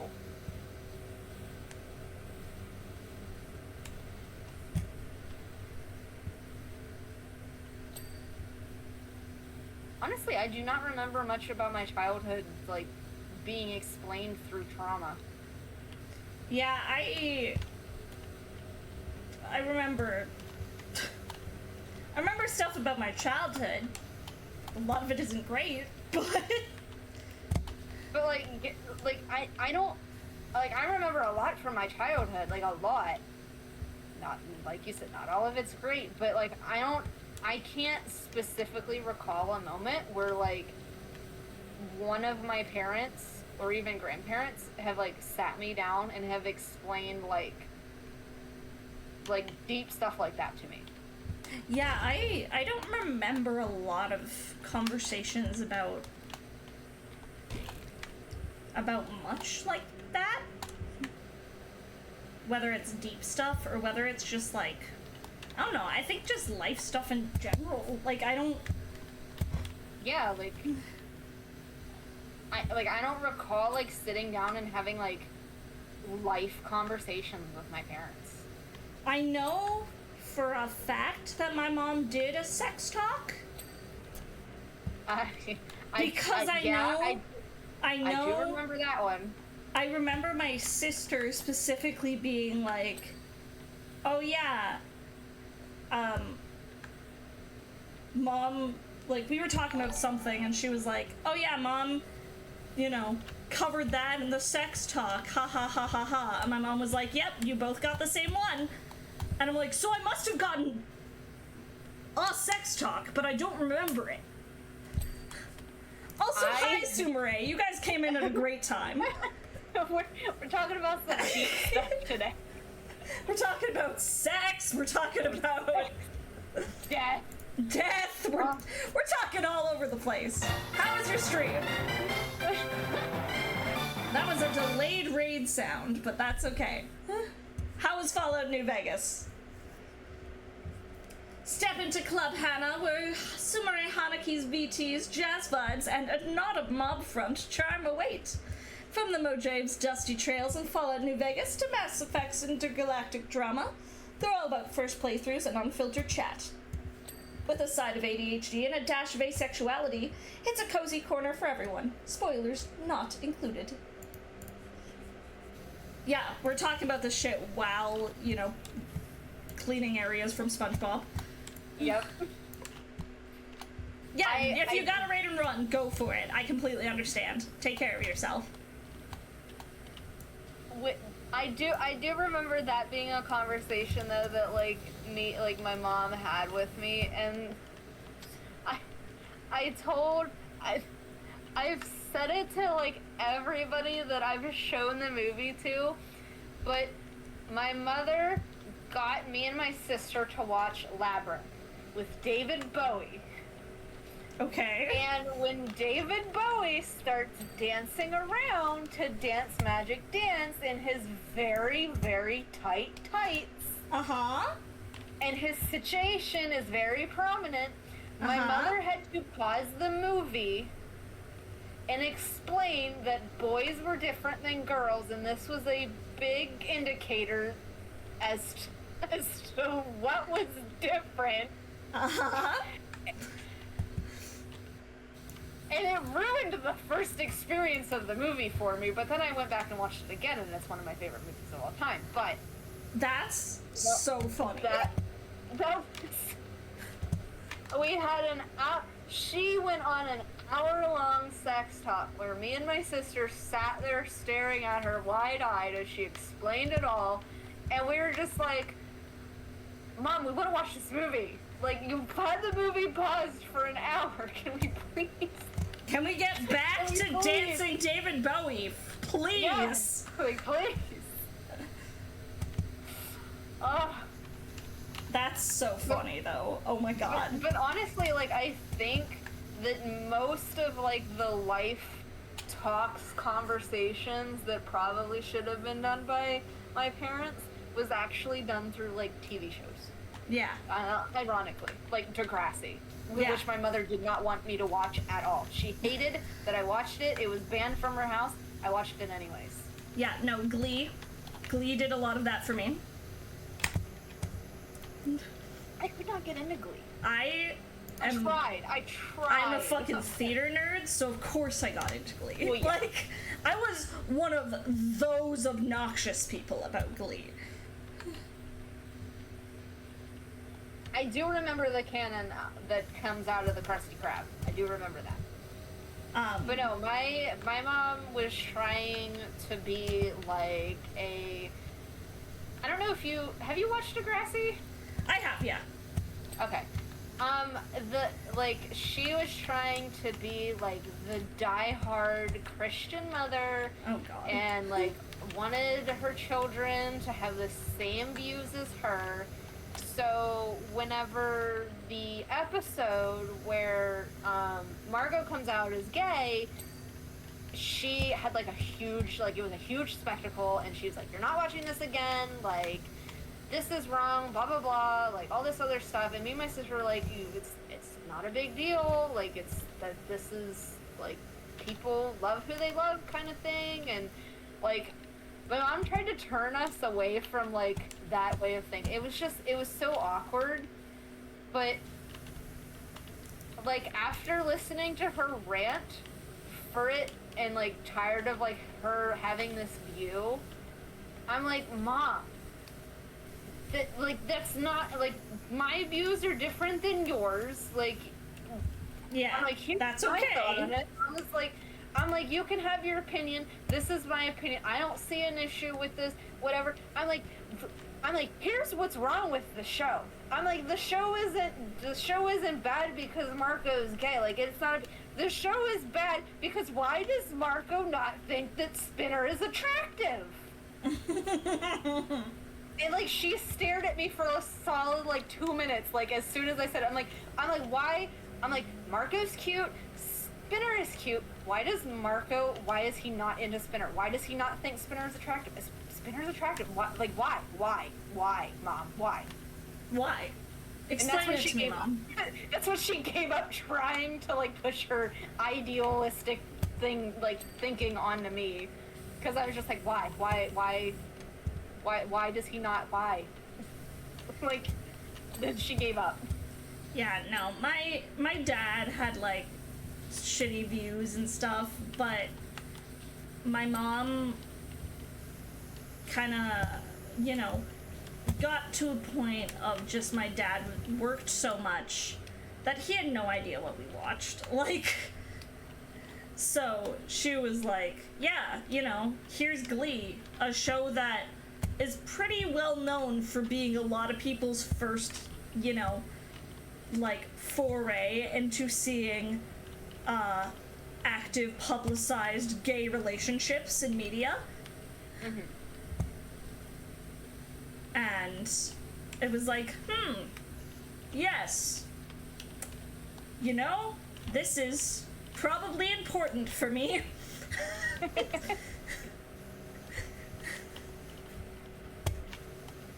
I don't know.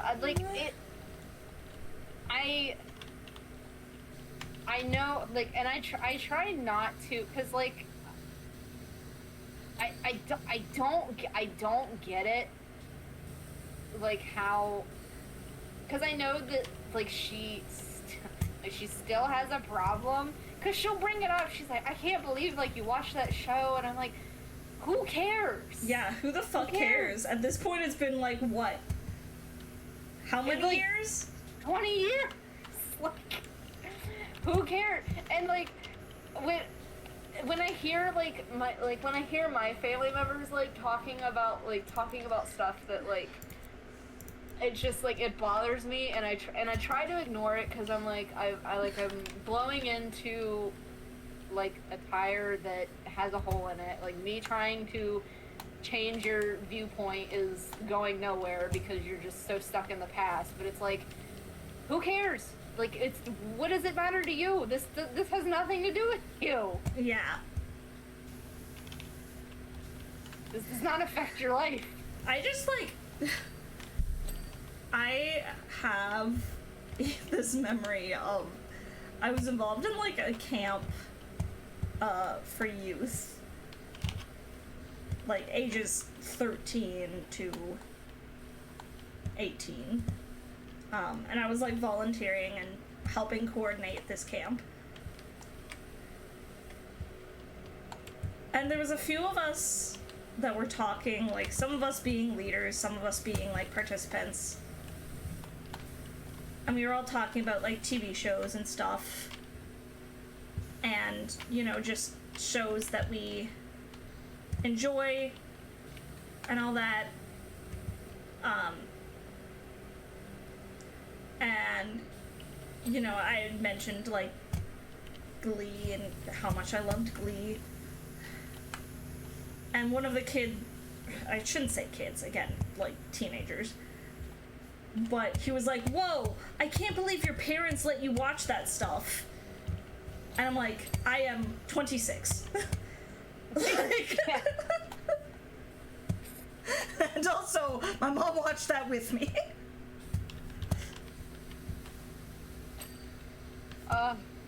Roof plank. Oh, no. God, we have to go back up on the roof. I'm on top of the roof. I don't think it's any of the ones up here. Might be one of the ones. Where? Which What one? if I like highlight? Can I highlight it? Oh, it's right here. It's this one right above the flag. Somehow. Oh, okay. I see. There's Oh, like, I see. there we go. Oh, there it is. Yay! Is there dirt underneath the garbage? Yes. There was. I checked. There was. Woo! But why does he not? Yeah, that was me. Why does he not? Why? All right. Paddy wagon. Yay! Open hood. Oh, there's little fryers. That's cute. Oh boy.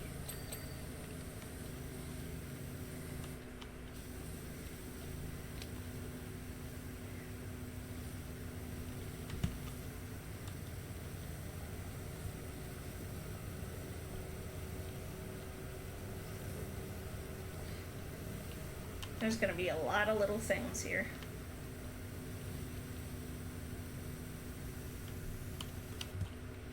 This looks like the burger they gave to the health inspector.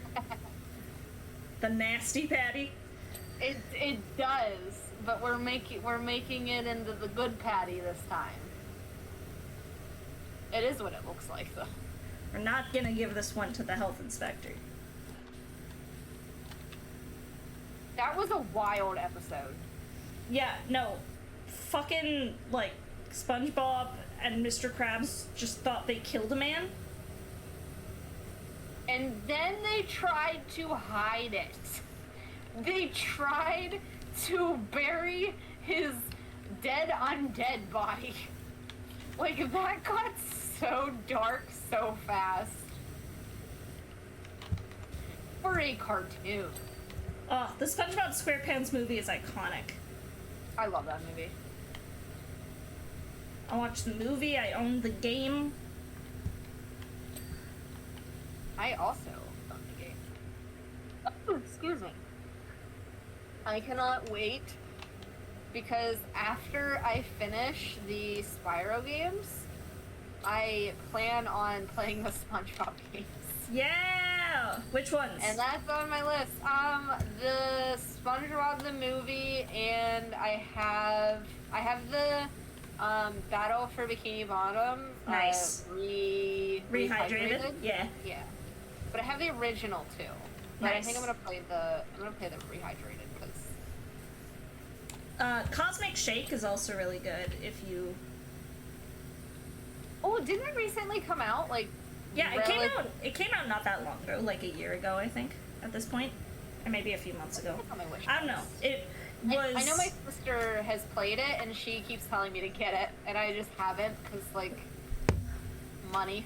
It was, But, yeah.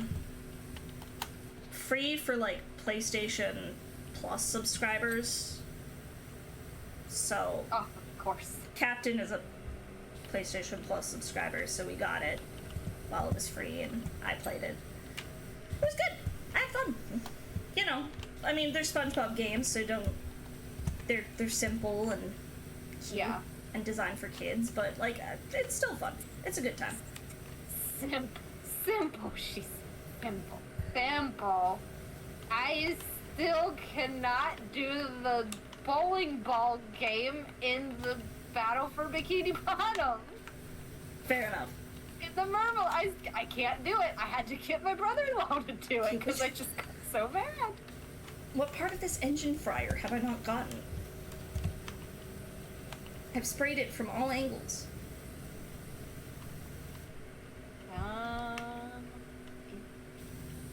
It's this one that I'm shooting at.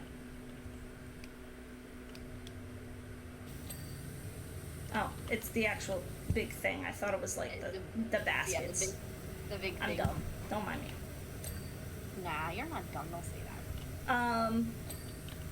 No, I have like... I'm alternating between Ty the Tasmanian Tiger and Sly Cooper right now.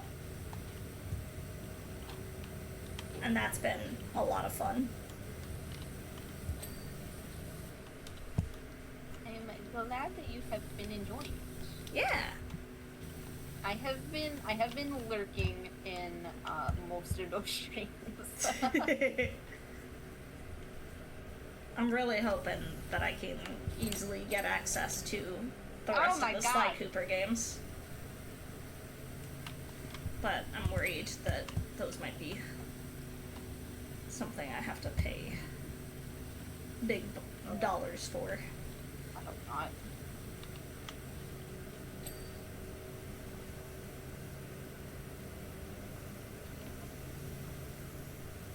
I was super excited that the Switch Online, they added the Red Rescue Team, the Pokemon Red Rescue Dungeon, to their online thing, like, last week. I think it was last week. Yeah. And I almost stopped playing Crystal to play that, and I'm like, no, I have to be good. I have to be good. Gotta finish. But it's on my list. And that's even owning, like, the remastered game that they have done. But, like, the original. Like, yeah. The original. Yeah, no, the so original. Good. I get it. I was never, like, I never really played the Mystery Dungeon games. But I really want to. They're really good. I will say that the first game, the story is interesting. I really liked it. I didn't really, like, post-story. The post-story is hard. and I haven't completed it in its entirety, but I know generally, like, what happens, because, like, I had to look it up, because I was just struggling with it so much. But the Explorers of Time, Darkness, and Sky, oh, chef's kiss. That story has made me cry every time I've played through the game. Every time. Prepare for a emotional roller coaster whenever they decide to bring that to Switch Online. Because, I'm hoping eventually they'll start bringing DS games to Switch Online, but I'm not holding my breath for it. I would like it a lot, but we can make a petition for it. petition. Gonna start a petition right now to bring Nintendo DS games to. Specifically the Pokemon games first. Yeah, the fact that, like, we don't have any Pokemon games on even, like, the GBA one, aside from Mystery Dungeon now, is insane. Oh, yeah. And this is after, what was it, like, 2 years ago, they re-released them on the DS to play. Yeah. For $10 a game. Like, okay, it would be really scummy to do. But if they were to do that to add them to, like, the Switch store, I would buy them. Yeah, same. Like, I would hate that I had to buy them again, but I'd buy them. I'd be like, wow, Nintendo's, like, up for a money grab. It's like, oh, I hate everything. But my credit card would be pulled out so fast. Have I not gotten a patty? Sky Darkness and Time are amazing games. Amazing. The other two, I played through Gates of Infinity. I think I only got halfway through, and I have not played the Super Mystery Dungeon yet, but I do have the games. I do own them. Just haven't played them. That's a big problem. Oh, this guy is like a... it has some extra stuff. It has, like... It's kind of like... It's kind of like Emerald and Crystal was for those two games. Like, there's a mini story within the story.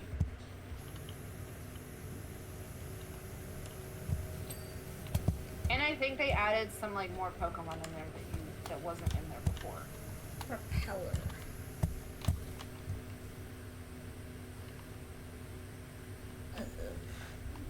What's of the propeller? Oh, I got the steering wheel. Propeller, I guess. Behind it, probably? There we go. Yay! We did it! We did it! Woo! Now I have the theme song stuck in my head. You're welcome. Some good music came out of those Mystery Dungeon games. So good. Yeah, that's true.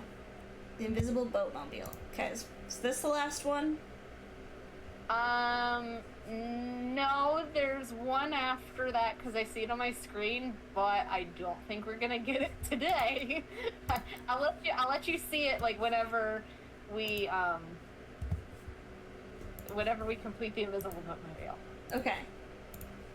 Yeah, because I'm looking at the time and I'm like, I need to go to bed soon. Yeah, you could do the Invisible. And you're gonna be like, oh, wait a minute. Is it like the tree dome or something? No. I love that when you spray it becomes invisible. That's so funny. Yeah. That makes perfect sense, but at the same time... makes it harder.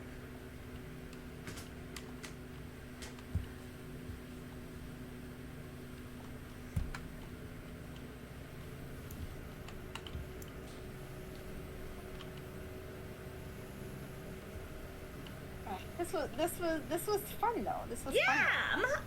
It was very fun.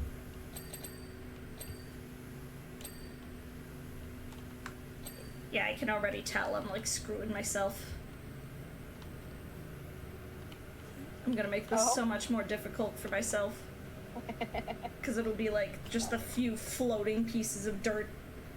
Yeah, that we're gonna have to, like, tab to see. Yeah. Oh god. Oh god. Because I can see, like, the bottom, and I'm like, oh, is this the bottom of the boat? Like, nope, this is on the inside. Yeah, like these wheels. Propeller.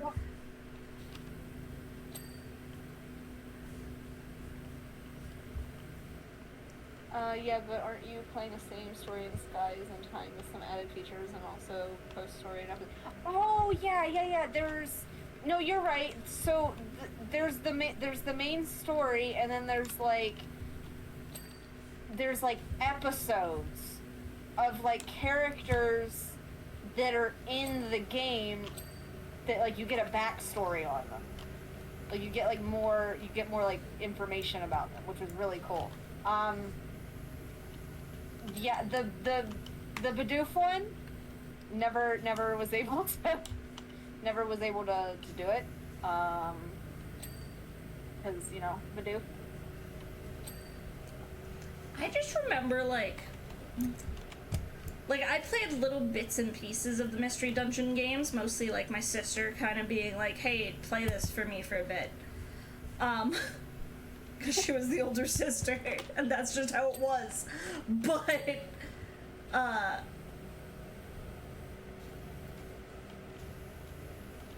like, I never really played them myself. But I do remember downloading the demo for, like, the remake.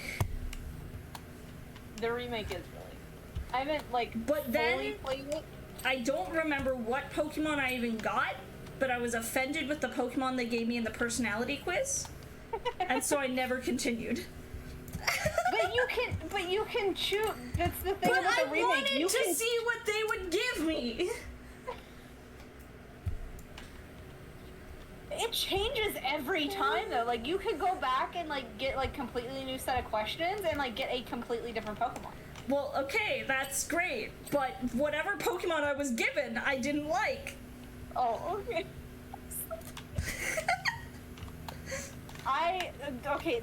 The first time that I played through the game, I played through the way that it was intended, and it was really hard for me to do. I got a Pokemon for the starter that I didn't like. I was severely underleveled, and then I completed the game, and I'm like, okay, how can I make this easier? And then that was whenever, like, I finally was able to, I finally had internet, and I looked up codes to get mail that gave me the seeds that give you 5 levels per seed. And I just leveled up to, like, level 100 within, like, 20 minutes. There's something underneath, oh no, that I can't get at. I can't see. I mean, there's still this great big area, but... Keel, stern, and windscreen. Oh. Okay, I got the keel, apparently. I don't know where the windscreen is, but I think this is the front of the boat.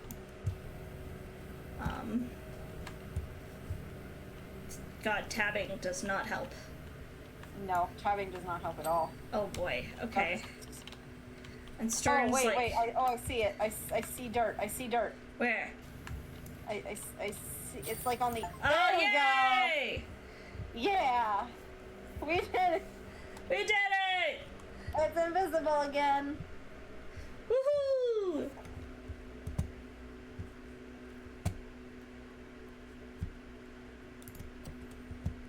Oh god, no. Okay, yeah, there's no way in hell we're doing that today. It's huge. There's a lot. But thank you! This was so fun! It was! Thank you for joining me! But anytime. Guys. We still have to plan a big Sunhaven stream with everybody. We do, we do. We clean so much. if you haven't yet, make sure to go follow Myllaa because Myllaa's super sweet. Just a No, lovely I'm bad bean. streamer. Don't follow me. Well, follow her anyways because I told you to. What are you doing in the next couple of days? Me? Yeah, Like, for what? like stream wise. Well, tomorrow is supposed to be Sunhaven, but I think I have to cancel that because I'm gonna go hang out with my friends. But I'm doing, on Sunday, is Pixelmon Minecraft. We started a new server, so I'm gonna be playing on that, I think, with Splash, if I can get him off of City Skylines to play with me. Nice, Otherwise, nice, I'm going solo. nice. And Sunday is fun day. Yeah, Sunday is fun day. Hell But yeah. that's currently my lineup for the rest of the week. Nice. I have not done next week's schedule yet. That's okay. That's okay. I only plan my schedule like a week in advance unless like I know for sure that I'm doing something. Like for August, I planned everything like Oh yeah, totally. in advance just because I had to. But I think like the only thing that I'm for sure of doing next week is on Tuesday, since those are usually like my collab days, is playing Saints Row 3 with Moonrose, and then well, it wouldn't be me streaming because I think Splash is hosting Temtem later that night at like 7 o'clock. Well, it'll be 6 o'clock for you, but yeah. That's the only thing I'm for sure know I'm doing next week. don't take offense, Myllaa. I hope your friend cancels so I can see you play Sunhaven, says Death. Damn. I don't take offense to it. I don't take offense to it at all. I'm also hoping that she cancels so that I can play Sunhaven. Because I love that game. It's so good. It's so good. They did so good on it. It's a good game. It might be awkward for you, Death, because I think you work whenever I stream, but I don't know. I don't know your work schedule. As for me, friends, I might be streaming tomorrow. That's a big question mark. Still up in the air. Kind of just depends how I'm feeling after work. God damn it, another bot. Death, if you could Hit them with that. Hit them with that. hit them with the murder. Murder. Thank you. Murder. But I will be streaming Saturday. I'll be doing Love Ghosty in the morning, which is a very cute, cozy matchmaking game where you play as a little ghost getting couples together. That just recently came out. And I was one of the lucky streamers who got a dev key, so I'm super, super excited to play that, and it'll be very good. And then I'll be over on Death's channel later on Saturday playing Horizon Zero Dawn like we usually do. Well, he'll be playing, I'll be hanging out. And then Sunday, I'm doing Escape Simulator in the evening with Cobalt Sprig, so that'll be super duper fun. Lots of Mythical Menagerie collabs this August, which I'm very happy for. It's super exciting. But thank you for watching us, folks. Again, if you haven't, make sure to go follow Myllaa. And we, I think, are gonna throw a raid over to Suits. Oh, they're doing Cult of the Lamb. They are. Mythical Menagerie is quite a fun group, I think. I like to think we're pretty cool. I might be slightly biased, but you know, that's besides the point. No bias here. I would rate each member of the team a 10 out of 10. But yes. Sorry, you were saying? No, I was saying as would I. 10 out of 10. Yeah, that's true. 11 out of 10. Except for that weird fucking skeleton. Hate that guy. Definitely not my best friend who I, heavily was like, yes, we should absolutely add him. But, anyways, thank you guys. I hope you had fun. Yes, he's playing some crowd control Cult of the Lamb, so we're gonna send everyone over there. Thanks, guys, and I will see you maybe tomorrow? Question mark. Bye bye.